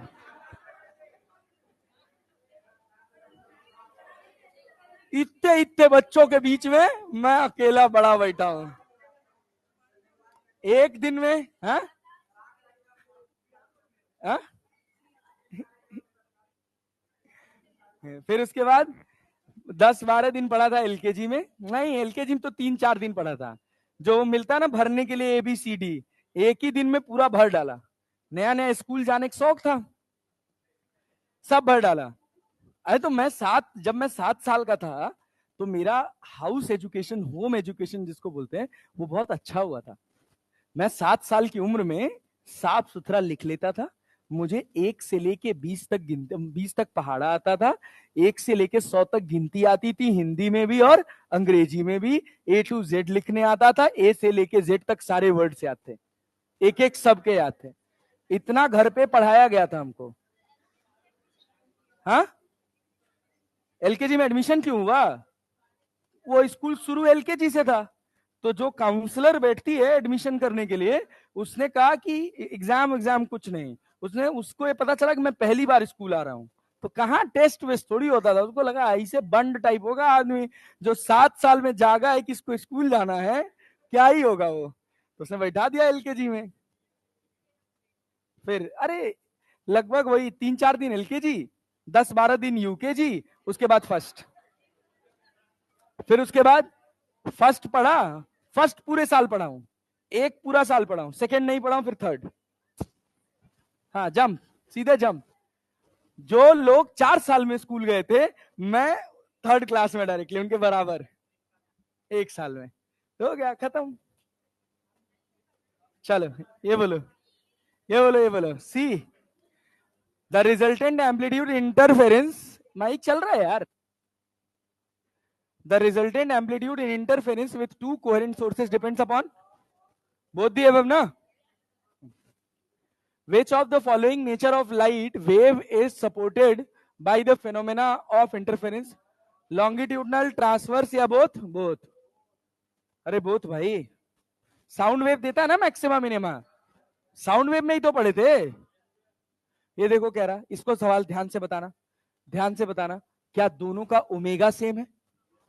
अरे है कि नहीं है? अरे है ना? तो क्या फेज डिफरेंस kx कितने का फेज डिफरेंस है? ये साइन है और ये क्या है? कॉस। साइन और कॉस 90 डिग्री ना?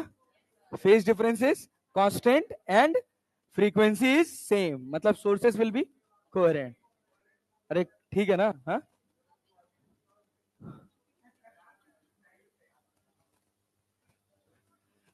मां मुंह उठ जाएगा अभी। ये बता, सोच के बताना, गलत आंसर मत करना।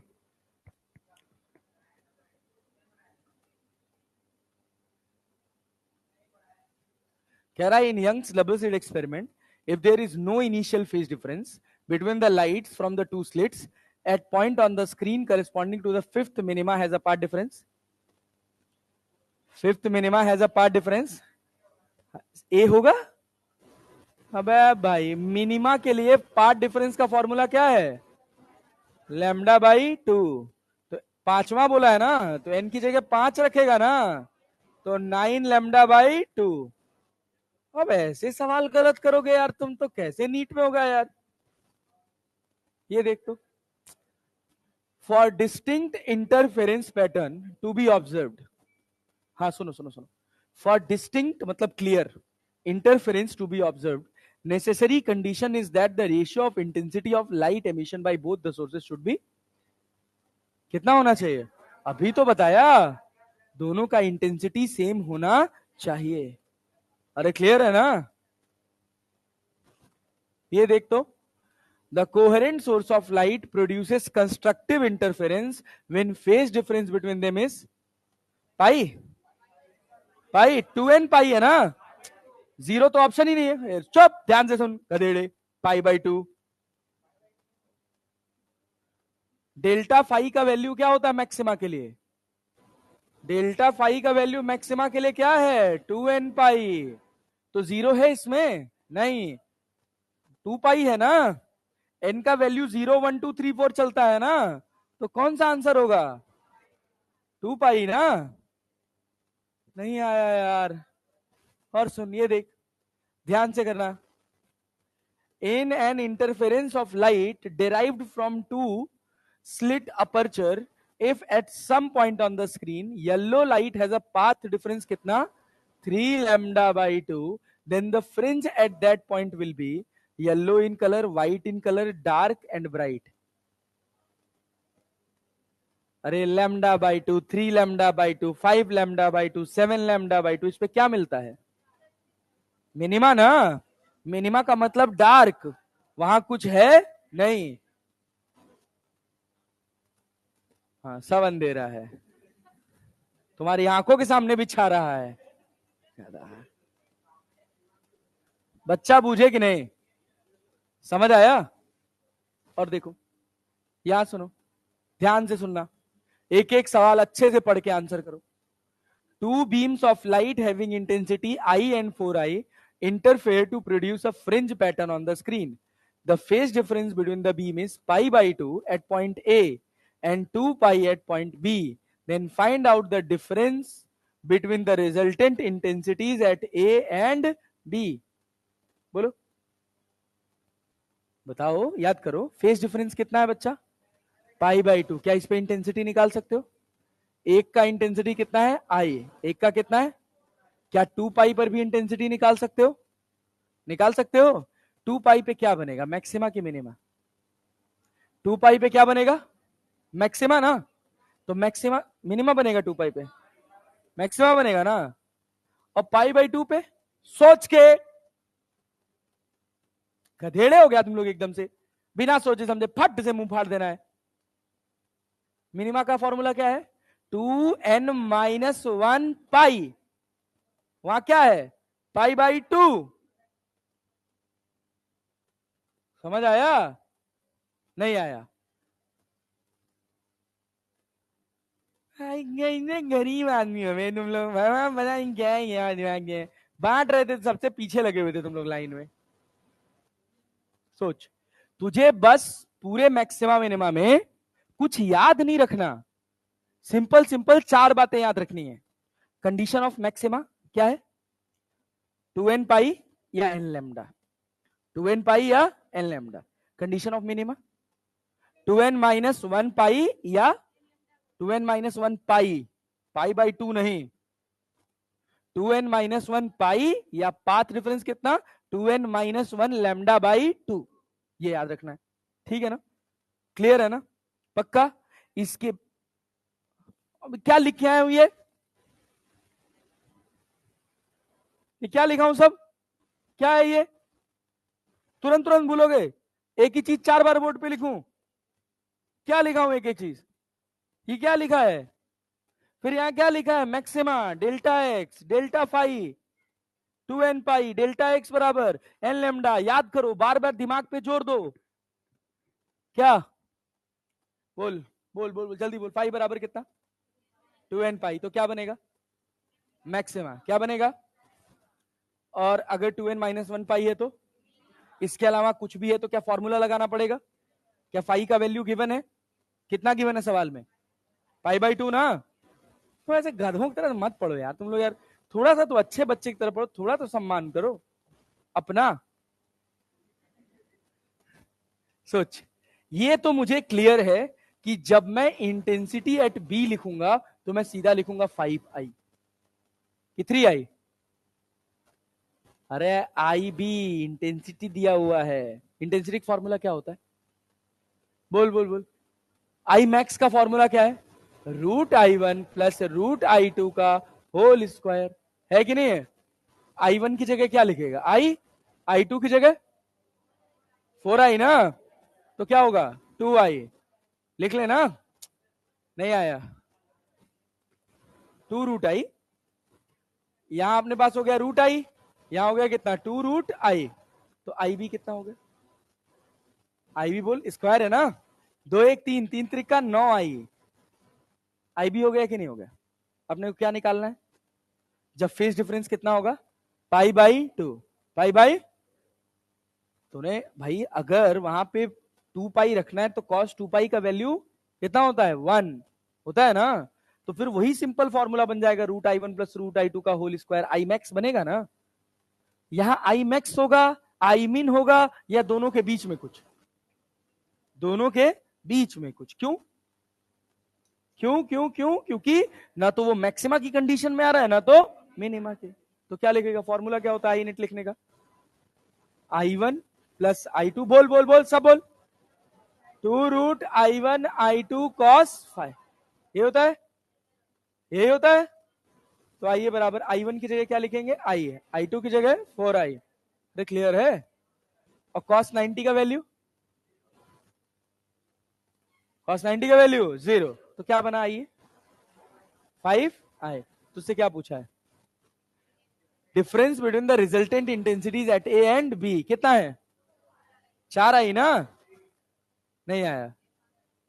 ठीक सवाल था, अंग्रेजी था बस खाली। सेम सवाल आ गएगा, डिलीट मारो। हाँ बहुत बढ़िया। ये बताओ, amplitude of wave observed by two light sources of same wavelength are A and 2a। एक का एम्पलीट्यूड कितना है? a, दूसरे का कितना है? 2a। है फेज डिफरेंस कितना? Pi between them, then the minimum intensity of light will be proportional to. बोल, फेज डिफरेंस कितने का है? ऑब्वियस सी बात है मिनिमा बनेगा, मिनिमा बनेगा ना। आई मीन और एम्पलीट्यूड के बीच में क्या रिलेशन होता है? ये बताओ। आई इज, ऐसे लिख सकता है, I is directly proportional to A min का स्क्वायर। अरे लिख सकते हो, है ना? तो बोल लो यार। तो ए मीन क्या होता है? Whole square. A1 कितना है? हो A2 कितना है? दो में से एक गया तो क्या हो गया? क्या हो गया? नहीं आया?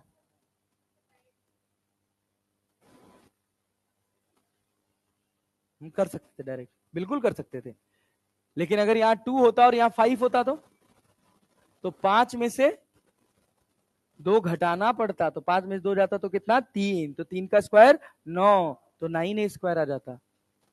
सर हमको पता है intensity is directly proportional to A square, तो गधेड़े यहां भी ए स्क्वायर है, यहां भी ए स्क्वायर है, यहां भी ए स्क्वायर है, तो इसके पहले क्या मैग्नीट्यूड है वो भी ढूंढना है। तूने यही सोचा ना, intensity is directly proportional to amplitude का स्क्वायर, ये तो हमको पता ही है, जानता हूं ना मैं, 1 साल होने वाला है। अरे क्लियर है ना? समझ आया ए स्क्वायर क्यों हुआ? पल्ले पड़ा? और देख, बना, खुद से बना। Ratio of intensity of two waves is 25:1। तुझे क्या दिया हुआ है? I1 अपॉन I2 कितना? 25/1। तुझसे पूछा क्या है? बहुत मार मारेंगे, समझ आया ना? क्या आ रहा है?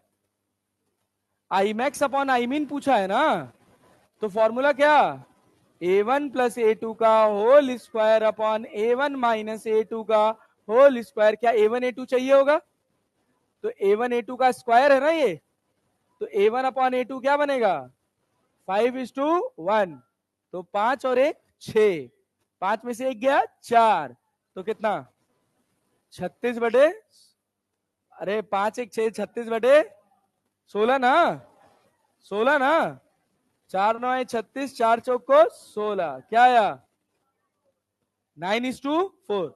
ये सब लगा चुके हैं सवाल हम, एक एक सवाल लगाए हैं। चल बना, एक सवाल और बना ले, क्वेश्चन सॉल्व कर। if a max upon a min is 5:2, find a1 upon a2. a1 upon a2 बताओ. a max upon a min दिया हुआ है 5/2. a1 upon a2 बताओ. a max upon a min का फॉर्मूला क्या है? a1 upon a2 बताना है अपने को. क्या होता है? a1 प्लस a2 का whole square. a max upon a min में स्क्वायर आ जाता है. भांग खा के आए हो क्या तुम लोग? a1 माइनस a2 किसके बराबर है? 5/2. तो a1 अपॉन a2 लिख सकते हैं 7/3. क्या है इसमें? चलिए ले एक और बता.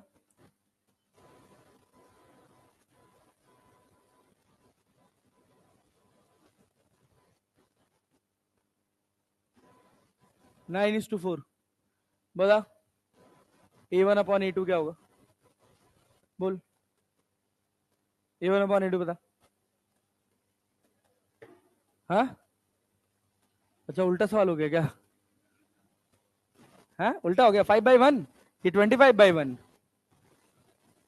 बोल. नहीं दो. आई मैक्स अपॉन आई मिन है तो क्या ए मैक्स अपॉन ए मिन निकाल सकते हो? कितना होगा? ए मैक्स अपॉन ए मिन कितना होगा? ए मैक्स अपॉन ए मिन कितना होगा? 3/2. अरे क्लियर है ना? तो ए मैक्स अपॉन ए मिन का फॉर्मूला क्या होता है? बोल. a1 plus a2 upon a1 minus a2. मतलब ये कितना है? 3/2 ना. तो a1 अपॉन a2 बोल. दोनों को जोड़ दे ऊपर वाले को और नीचे घटा दे. 5:1. और कराऊं ऐसे सवाल? नहीं ना. अभी आ रहा है एक सवाल. ये बता. If the intensity of wave observed by two coherent sources is I, then the intensity of resultant wave in constructive interference will be. दोनों का इंटेंसिटी क्या है? I. तो I max कितना होगा? 2I की 4I? सब व्यर्थ है. सब व्यर्थ है. सब व्यर्थ है. बेकार. कचड़ा. डिब्बा. खच्चर. ढक्कन. ये देख अभी क्या पढ़ाया. क्या पढ़ाया? दोनों का इंटेंसिटी सेम रहेगा तो आई नेट का जो आई मैक्स होगा क्या हो जाएगा? वो 4I0. 4I0. क्या भाई? थक गए हैं सर सुबह से पढ़ते पढ़ते. आज दिमाग नहीं काम कर रहा है. सही ना? तुम्हारा काहे नहीं काम कर रहा? तुम्हारे तो बाल भी नहीं है. बोझा भी नहीं है कोई. एकदम डायरेक्ट कनेक्शन में हो. संतोष पागल ना है?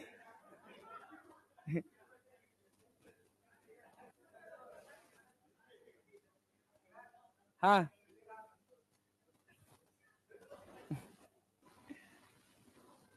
ऐसे बड़ा बुरा लगता होगा नहीं जब नाम से गाना बन जाता है तो. ठीक है. यहां तक कहानी क्लियर है? ये बताओ क्या आंसर लिखें इसका? समझ आया ना 4I क्यों? ऐसे गधों की तरह पढ़ते हो यार तुम लोग. अच्छा नहीं लगता यार. फिर मुझे अवेयरनेस ही नहीं है कुछ. अगर ये गलत हुआ ना दौड़ाक मारे भाई जान लेना. भाई डंडा ले आएंगे. Maximum number of possible interference इसके बीच का जो स्लिट विड्थ है ये 2 लैम्डा है. तो बताना है कितने नंबर ऑफ मैक्सिमास बनेंगे? 0.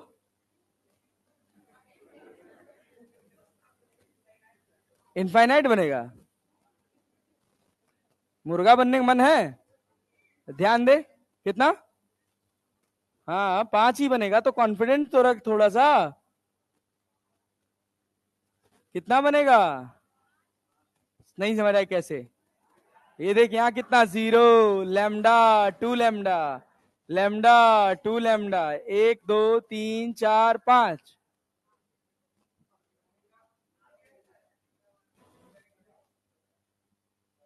समझ आया? चलो और बना, ये देख, ये जो देख, ये बना, देखो कौन रेशियो बनाता है बहुत। बना, I max minus I min upon I max plus I min will be NEET 2016। साफ सुथरे पन्ने पे दीदी, बहुत बड़ी कैलकुलेशन है। सवाल पढ़ो, बनाओ। Two coherent sources, light sources of intensity ratio 1, I1:I2 कितना दे रखा है? n in the interference pattern. तो I max minus I min upon I max plus I min निकालना है, निकालो। और काम एक ही करना है जो अभी तक पढ़ते आए, कॉम्पोनेंडो डिविडेंडो।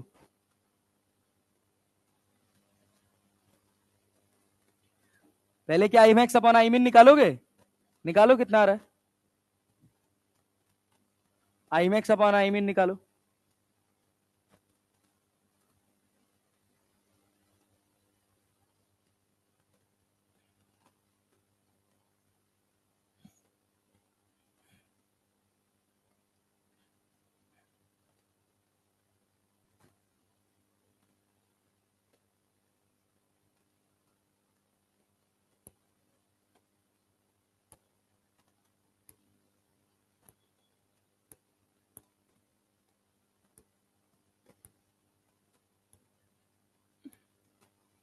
नहीं बनाना?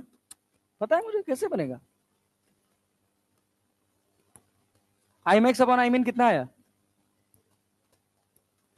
रूट में आ रहा है, सही आ रहा है। फिर पूरा सॉल्व करो उसको, आएगा आंसर।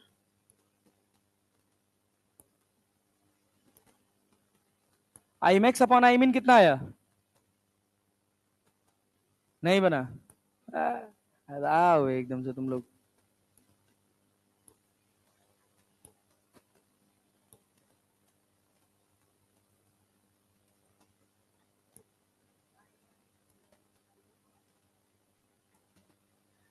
ये तुमको पता नहीं है, देखा नहीं आज के पहले कभी? तो तू निकाल रही है आई मैक्स।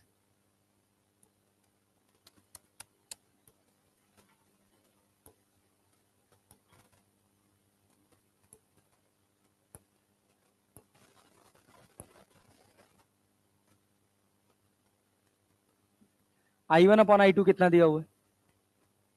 n दिया हुआ है, n दिया हुआ है। A1/A2 कितना होगा? A1/A2 कितना होगा? पहले बताओ तो, जो बोल रहा हूं वो सुनो, ध्यान से सुनो। I1/I2 कितना दिया हुआ है? n A1/A2 root n, A1/A2 root n। I max upon I min क्या होता है? A1 प्लस A2 का whole square upon A1 minus A2 का होल स्क्वायर। तो रूट n प्लस वन का whole square upon root n minus one का whole square. उसके बाद फिर तुमको I max upon I min मिल गया। तो I max minus I min upon I max plus I min नहीं कर पा रहे हो? कॉम्पोनेंडो डिविडेंडो नहीं लगा पा रहे हो?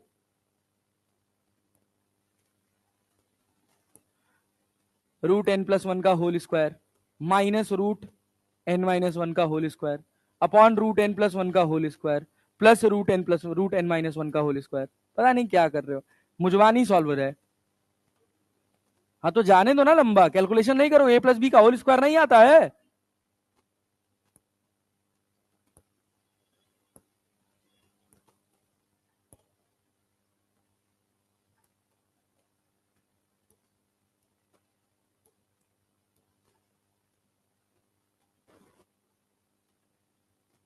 आई मैक्स अपॉन आई मीन निकाल रही है, देखो इनको आंटी। चश्मा आंख के अंदर कर दूंगा, समझ लेना।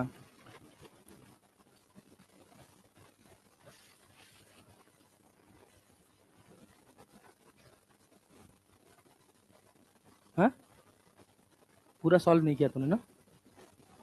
हट, पूरा सॉल्व कर उसको, जोड़ ढंग से।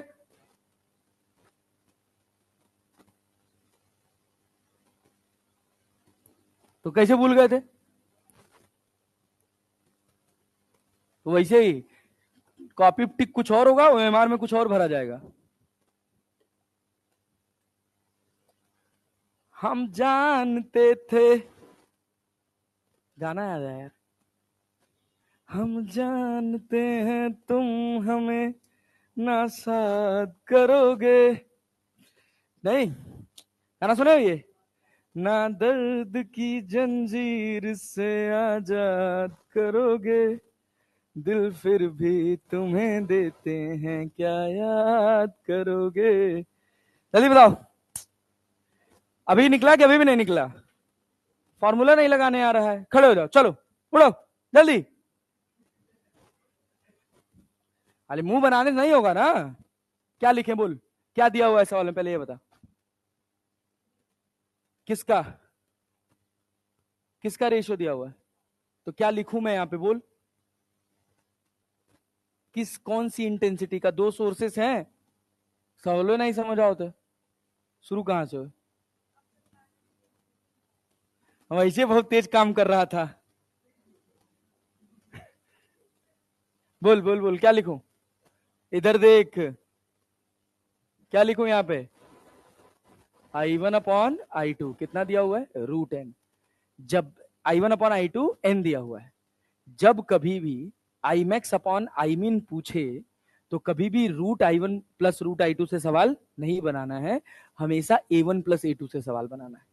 ठीक है, तुम मुझे कहीं भी Imax/Imin निकालते समय √I1 प्लस √I2 या √I1 माइनस √I2 करते नहीं देखोगे। हमेशा क्या करें, इसका लिखो A1/A2, तो वो कितना हो जाएगा? √n। कैसे हुआ ये बताऊं? बताऊं सर, बताइए तो। A1²/A2²। हो गया, हो गया। अब अगर हमको Imax/Imin मिल जाए तो हमारा आगे का रास्ता थोड़ा आसान हो जाएगा। Imax प्लस Imin जब लिखना होगा तो हम लिखेंगे क्या?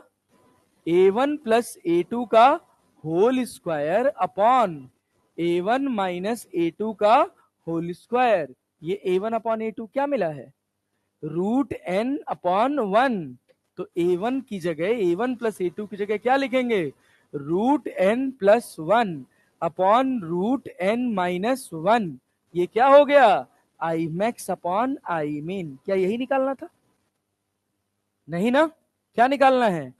Imax minus Imin upon Imax plus Imin, यही तो निकालना है। तो क्या लिखोगे? √n+1 का होल स्क्वायर माइनस √n-1 का होल स्क्वायर अपॉन √n+1 का होल स्क्वायर प्लस √n+1 का होल स्क्वायर। इतना कठिन? कहा हो? n-1 वही हो गया। ए प्लस बी का होल स्क्वायर माइनस ए माइनस बी का होल स्क्वायर ओपन करोगे तो A²B² कट जाएगा, माइनस माइनस प्लस हो जाएगा, तो ये मिलेगा 4√n। और इसको सॉल्व करोगे तो ये होगा 2n+1, 2 दूना 4, 2√n/n+1। ठीक है, आंसर कौन सा हुआ? बी। आया था? हाँ आया था, बढ़िया, गुड जॉब। बैठो, खाली भजन गाओ, दिमाग नहीं चलाना। अब ये देखो क्या कह रहा है। In Young's double slit interference experiment using two coherent waves of different amplitude, the intensity ratio between bright and dark fringe is 3। क्या दिया हुआ है? I1/I2 की Imax/Imin? Intensity ratio between bright fringe and dark fringe क्या दिया हुआ है? Imax/, जब सोर्स की इंटेंसिटी का रेशियो बोले तो वो I1/I2 है। यहां क्या है? Imax/Imin कितना हो? 3। तुमसे क्या पूछा है? The value of the ratio of amplitude of the wave that arrives there. See सी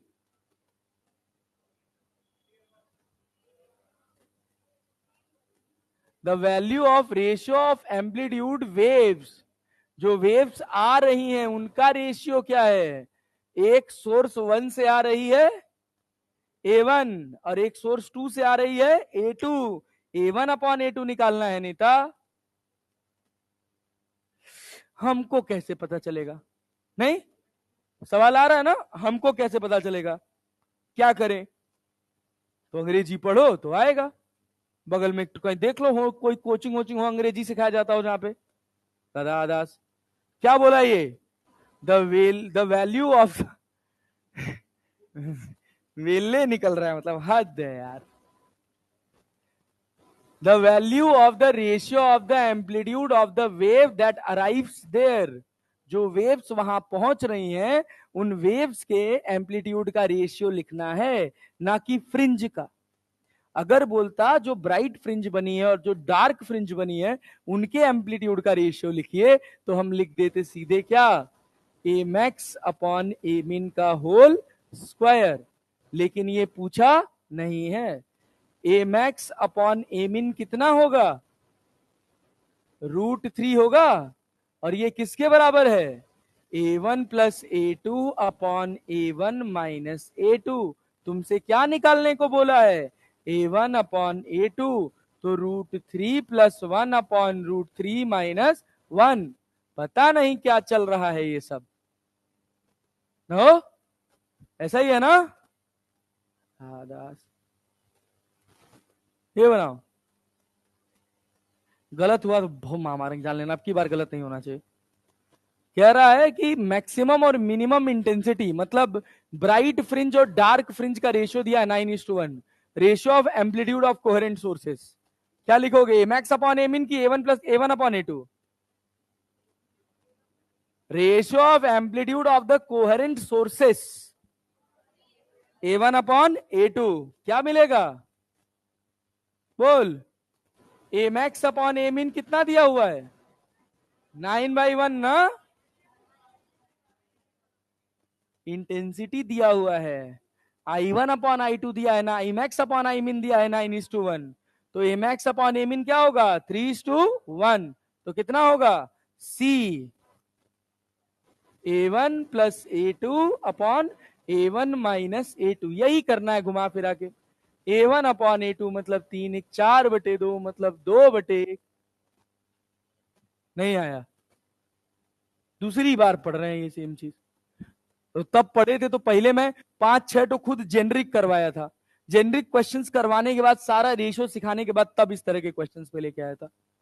और सब नील बटा सन्नाटा है, भजन गा रहे हैं। ये सवाल तो मान लो उम्मीद ही नहीं कर सकते कि बनेगा। ये बनाओ पहले तुम,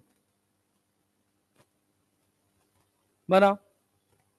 Two beam of light of intensity I1 upon I2 interfere to give interference pattern if the ratio of maximum intensity to minimum intensity is 25/9, then I1 upon I2 निकालना है।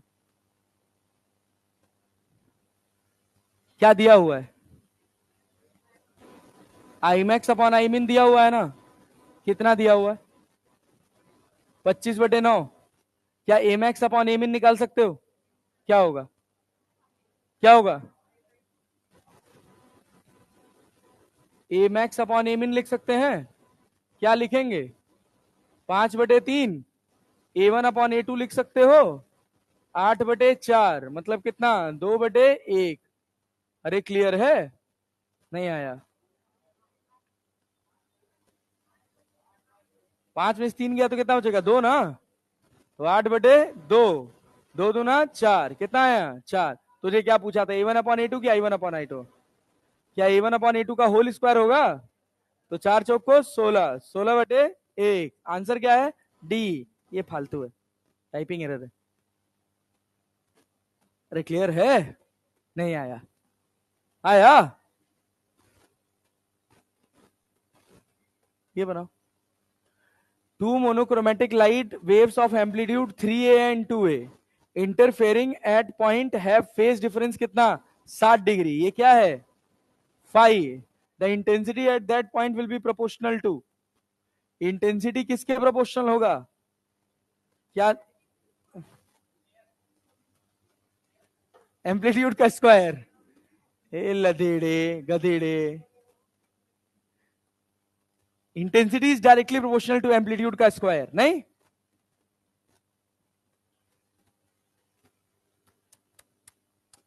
निकाल पहले। एम्पलीट्यूड निकाल कितना होगा जब 60 डिग्री का फेज डिफरेंस होगा। एम्पलीट्यूड का फॉर्मूला क्या होता है? ए नेट का स्क्वायर का फॉर्मूला क्या है? A1 square plus A2 square plus 2A1 A2 cos five. निकाल। ए स्क्वायर भी ऑप्शन है क्या? अगर होता तो आधे लोग तो ए स्क्वायर मार के आ जाते।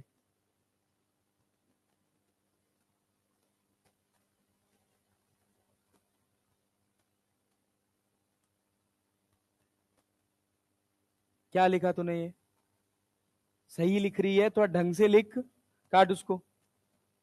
फॉर्मूला लिख, ए नेट का स्क्वायर बराबर ए नेट स्क्वायर होता है, हाँ, A1 square plus A2 square plus formula क्या है?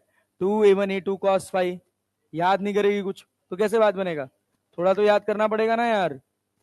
2A1 A2 cos five. Five का वैल्यू कितना दे रखा है? फाइव का वैल्यू कितना दे रखा है? 60 डिग्री। cos 60 का वैल्यू 1/2। तो कर उसको, A1 की वैल्यू रख, A2 की वैल्यू रख। A1 कितना दिया है? हाँ, एक का दिया है 3, एक का दिया है 2। वैल्यू रख के सॉल्व कर इसको। तो एक ही बार में नहीं लिखा जा रहा। 3A का स्क्वायर 9A स्क्वायर होगा।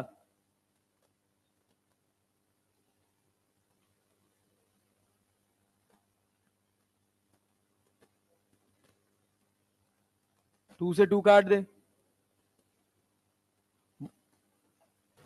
cos 60 की वैल्यू 1/3 होता है। उसके बाद कहेगी मुझे फिजिक्स नहीं आ रहा है। हाँ, अब सॉल्व कर इसको पूरा। 9 4 13 A स्क्वायर हो जाएगा। 13 6 कितना होता है? कितना हो दो बाबू? 19। 19। ए नेट का स्क्वायर जो है वो कितना आ रहा है? 19A स्क्वायर आ रहा है। और आई जो होगा वो ए नेट के स्क्वायर के डायरेक्टली प्रोपोर्शनल होगा।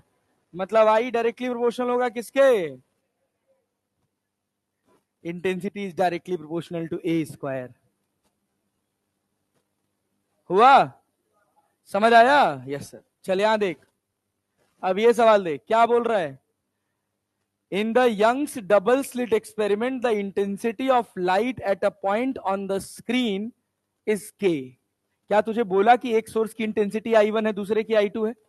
नहीं, तो दोनों की इंटेंसिटी क्या मानेंगे? सेम। क्योंकि YDSC सेटअप इंटरफेरेंस देखने के लिए है ना। तो सबसे अच्छा इंटरफेरेंस कब दिखेगा? जब दोनों का इंटेंसिटी सेम है। कह रहा है कि in Young's double slit experiment the intensity of light at a point on the screen is कितना? K, where the path difference is lambda. मतलब पाथ डिफरेंस लैम्डा का मतलब क्या है? क्या बना है, मैक्सिमा की मिनिमा? पाथ डिफरेंस लैम्डा पे क्या बनेगा? मैक्सिमा ना। और दोनों, यार सब यही गोबर कर देते, गुड़ गोबर एकदम। एन लैम्डा होता है तो मैक्सिमा बनेगा ना। तो आई जब दोनों का इंटेंसिटी सेम हो तो आई नेट का फॉर्मूला क्या पढ़ा है? 4I0 cos square 5/2। पढ़ाए हैं? पढ़ाए हैं? नहीं सर, जाने। वेव देखे हो जीवन में कभी? कैसे चलती है? ये एंगल 0। ये कितना? ये कितना? ये कितना? ये कितना? 2 पाई ना। ये कितना? λ/4। ये कितना? λ/2। ये कितना? 3 λ/4। ये कितना? लैम्डा होता है। पता नहीं सर, ये सब चीज तो पहली बार देख रहे हैं। सही बात है, पहली बार देखे हैं। दूसरी बार? अच्छा, चलो गनीमत है। अब बता, यहां देख, जब तेरा पाथ डिफरेंस कितना है? लैम्डा, तो एंगल कितना होगा? 2 पाई। 2 पाई होगा ना? 2 पाई होगा ना? तो यहां क्या लिखेगा? कॉस स्क्वायर 5/2 तो कितना हो जाएगा? पाई। पाई ना। कॉस पाई का वैल्यू -1, -1 का स्क्वायर +1। तो जो आई नेट बराबर के दिख रहा है वो किसके बराबर है? 4I0 के। किसके बराबर है? फिर तुझसे कहा कि the intensity at point where the path difference is λ/4, वो क्या हो गया? के डैश। जब पाथ डिफरेंस कितना होगा? λ/4, तो फेज डिफरेंस कितना होगा? पाई बाई टू, तो यहां रखेगा पाई बाई टू, तो क्या होगा pi by four. Pi by four का मतलब 45 डिग्री, कॉस 45 का वैल्यू 1/√2, तो उसका स्क्वायर क्या हो जाएगा 1/2। तो के डैश बराबर कितना आया k/2 है। सही में, oh my God, good job बेटा जी। नहीं आया, समझ आया? के डैश बराबर 4i0/2 क्यों लिखे हैं, ये समझ आया क्यों लिखे हैं? λ/4 पे कितना है π/2। अगर तुमको ऐसे नहीं भी समझ आता है तो तुमको एक फॉर्मूला पता है, डेल्टा फाई इक्वल्स टू कितना 2π/λ into delta x. 2π/λ, delta x का वैल्यू है λ/4, कट गया 2 दूना 4, दैट इज इक्वल टू π/2। अरे ठीक है, फॉर्मूला वाला सही था सर, ये ज्यादा दिमाग लगाना पड़ रहा है। ये गधेड़े, छोटी सी बात है, π/2 का मतलब मैक्स पे है ना। सोच, ऐसे गोला चलता है ना, फेजर डायग्राम याद है? याद है 90 डिग्री चला तो एम्पलीट्यूड मैक्सिमम, फिर नीचे आए, फिर इधर गए, फिर इधर गए, पूरा साइकिल कंप्लीट हुआ ना। क्वार्टर सर्कल में ही तो जा रहा है ना भाई, यही तो जा रहे हो, तो कितना होगा π/2। क्या होगा π/2, पल्ले पड़ा। हाँ, वो मैक्सिमा नहीं है, इंटेंसिटी में मैक्सिमा नहीं होता है, बट ये हमको पाथ डिफरेंस रिलेट करने के लिए बताया गया है कि λ/4 पे कितना π/2, λ/2 पे कितना पाई, 3λ/4 पे कितना 3π/2, लैम्डा पे कितना 2π, खत्म बात। ठीक है, सोच, एक तो ये तरीका हो गया। दूसरा, इस सवाल को अगर कोई ढंग से समझे तो बिना पेन चलाए भी कर सकता है। कैसे? पहला पार्ट डिफरेंस कितना है लैम्डा, लैम्डा पे तुझे क्या मिला, मैक्सिमा की मिनिमा, लैम्डा पे क्या मिला मैक्सिमा मिला। उस मैक्सिमा की वैल्यू कितनी है के, कितनी है के है ना। सोच, क्लियर है? जब पार्ट डिफरेंस 0 है तो क्या है मैक्सिमा, क्या है, तब भी क्या इंटेंसिटी के रहेगी? क्या हर मैक्सिमा की इंटेंसिटी के होगी? हो गया। सोच, पार्ट डिफरेंस 0 तो इंटेंसिटी क्या है मैक्सिमा, है ना। पाथ डिफरेंस λ/2 तो इंटेंसिटी 0, तो इंटेंसिटी 0 हो गया ना।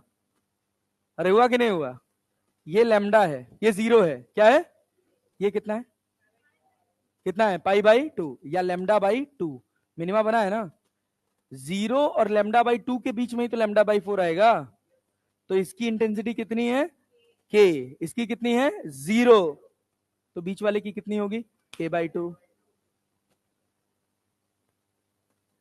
इतना कठिन एजम्पशन थोड़ी कर पाते यार, इतना नहीं दिमाग लगता, कोई बात नहीं, ये अगर लग गया तो धन्य है, कोई नहीं, हो जाएगा, उत्तरायण हो जाएगा आपका। बात समझ रहे हैं? आसान है, कुछ कठिन नहीं है। आज के दिन पे क्या पढ़े हैं, कुछ नहीं,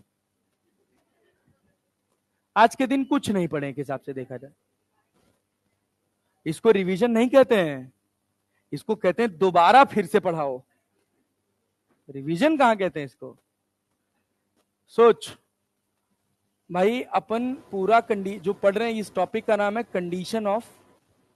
condition of constructive and destructive interference. Constructive and destructive interference. आज मैं जबरदस्ती एक लेक्चर खींचा हूं बैच 2 में। अब बैच 2 में जितने बच्चे इस समय क्लास में बैठते हैं, मैं गधा नहीं है उसमें कोई, सब ठीक ठाक बैठ रहे हैं। अब लास्ट मोमेंट चल रहा है तो थोड़ा हमारा स्पीड बढ़ जाता है और तुम लोग धीरे हो जाते हो। उधर वेव ऑप्टिक्स खत्म हो गया होता आज, तो जबरदस्ती पढ़ाया ही नहीं है, बतिया रहे थे उनसे, वो तो टाइम पास कर रहे थे कि कम से कम बराबर ले आओ तुम लोगों को, तो वो पढ़ते ही नहीं हो, गधा दास। खत्म हो गया, आज आखिरी टॉपिक था, आज वेव ऑप्टिक्स का आखिरी टॉपिक था, डिफ्रैक्शन पढ़ा के आया हूँ, पोलराइजेशन पढ़ाया ही नहीं हूँ। ज्यादा हो गया था क्या उधर? एक क्लास मिस हुआ था ना तुम लोग का, तो 4 क्लास के। अच्छा, मतलब तुम ये बताना चाह रहे हो कि हम भी अच्छे हैं। अच्छे तो हो, मन के अच्छे हो, बस पढ़ाई में नहीं। तभी तो कह रहे मन से अच्छे हो। सुन सुन सुन सुन, देख क्या क्या सीखा आज तूने। y1 बराबर क्या, a1 sign omega t minus k x plus के एक्स, कुछ भी लिख ले, minus k x one. y2 बराबर क्या सीखा, a2 sine omega t minus k x two. Phase difference कितना, k x two minus x one. क्या इसको के डेल्टा एक्स लिखते हैं, और के को क्या 2 पाई बाई लेमडा लिखते हैं। और ए नेट क्या पढ़े हो, ए नेट का स्क्वायर बराबर a1 square plus a2 square plus 2a1 a2 cos five, यही पढ़े हो, यही पढ़े हो। कंडीशन ऑफ मैक्सिमा, जल्दी बोलते जाओ, क्या कंडीशन ऑफ मैक्सिमा, क्या ये वैल्यू +1 होनी चाहिए। कॉस फाइव +1 होने के लिए फाइव क्या 2n पाई चाहिए। कंडीशन ऑफ मिनिमा क्या पढ़े हो, condition of minima cos five का वैल्यू -1, फाइव बराबर 2n-1 पाई, 2n-1 पाई। गधा, यहां पाथ डिफरेंस कितना, n लैम्डा, यहां पाथ डिफरेंस कितना, 2n-1 λ/2। अभी आज कंडीशन पढ़े हैं, कल पोजीशन पढ़ेंगे। कल वाला आसान है, आज वाला कठिन था,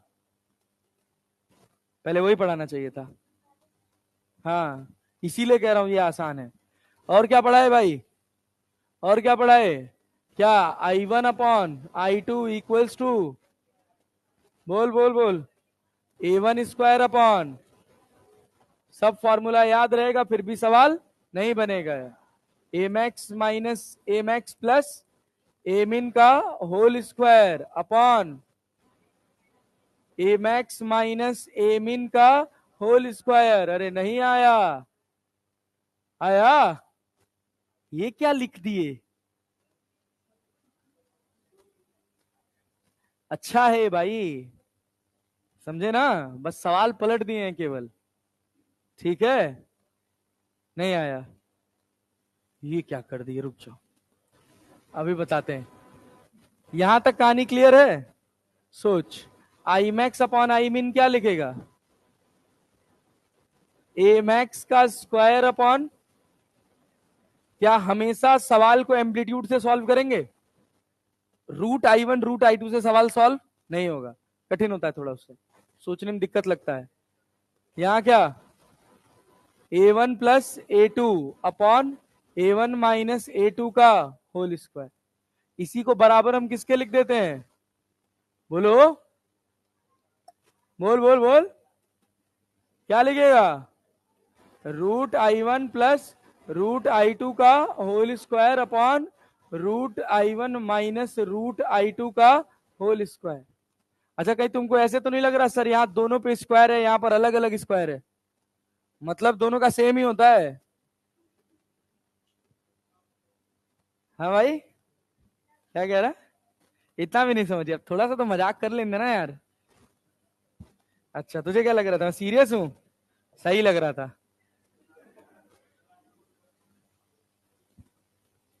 ये बताओ बच्चा, सुनो सुनो सुनो सुनो, ये तो हो गया तुम्हारे पास मोटा मोटा हिसाब किताब, क्या कर रहे हो भाई, डिस्टिंक्ट इंटरफेरेंस का नाम सुने हो, डिस्टिंक्ट इंटरफेरेंस कब मिलेगा, जब I1 बराबर I2 बराबर क्या हो जाए, आई नॉट, क्या भाई, तो जो आई नेट होगा वो कितना होगा, 2I0 1 प्लस कॉस फाइव, या क्या 4I0 कॉस स्क्वायर 5/2। नहीं आया, आया पक्का, ये इतना पढ़े, बताओ इसमें क्या नया था जो हम पहले से ना पढ़े हो। वेव्स में जिसपे हमने, कोई ऐसी लाइन नहीं है जिसपे 2 से 3 सवाल ना लगाए हो वेव्स में, खाली यही थोड़ा सा देख लियो बस। तो क्या किए हैं, वैल्यू ही तो उठा के रखे हैं भाई, और क्या किए हैं। अरे क्लैरिटी है, कल अच्छा होगा, कल तुमको वेव्स देखने को मिलेगा कि एक्चुअली वेव्स क्या है, ठीक है ना, मतलब कल YDSC चलेगा। अभी हम निकाले हैं condition of constructive and destructive interference, कल निकालेंगे position of constructive and destructive interference. Module 2 module कोई लाया है, पूरा नोट में लिखना है। चलो पढ़ना लिखना है।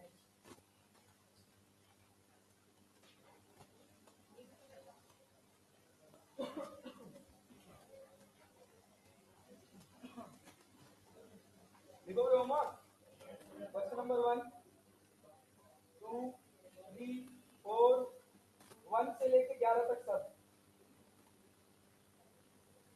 1 से लेके 11 तक सब 12वां 13 12 13 15 16 17 18 19 20 22 23 24 25 26 सब लगाए हुए सवाल है 27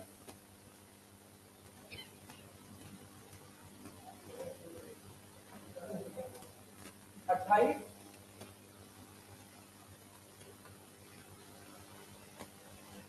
29 30 31 32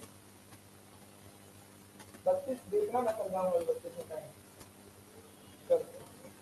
रुको रुको रुको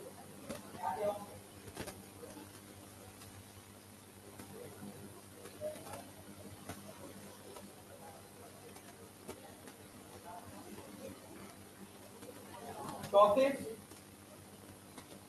क्वेश्चन नंबर 34 32 एक शब्द का है पढ़ लेगा पढ़ने के बाद समझ आए तो ठीक है नहीं तो नहीं 34 33 बस बस लगा लेना सवाल है नहीं उठा के मत फॉर्मेशन ऑफ इंडक्शन रिफ्लेक्शन की आएगा नहीं होता फॉर्मेशन ऑफ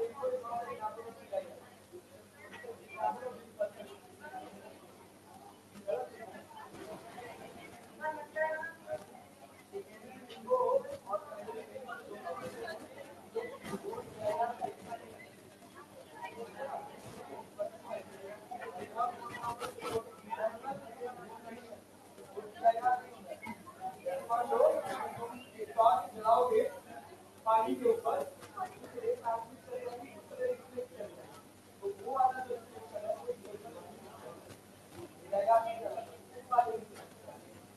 किताबों में गलत लिखा है एनसीईआरटी ने गलत लिखा है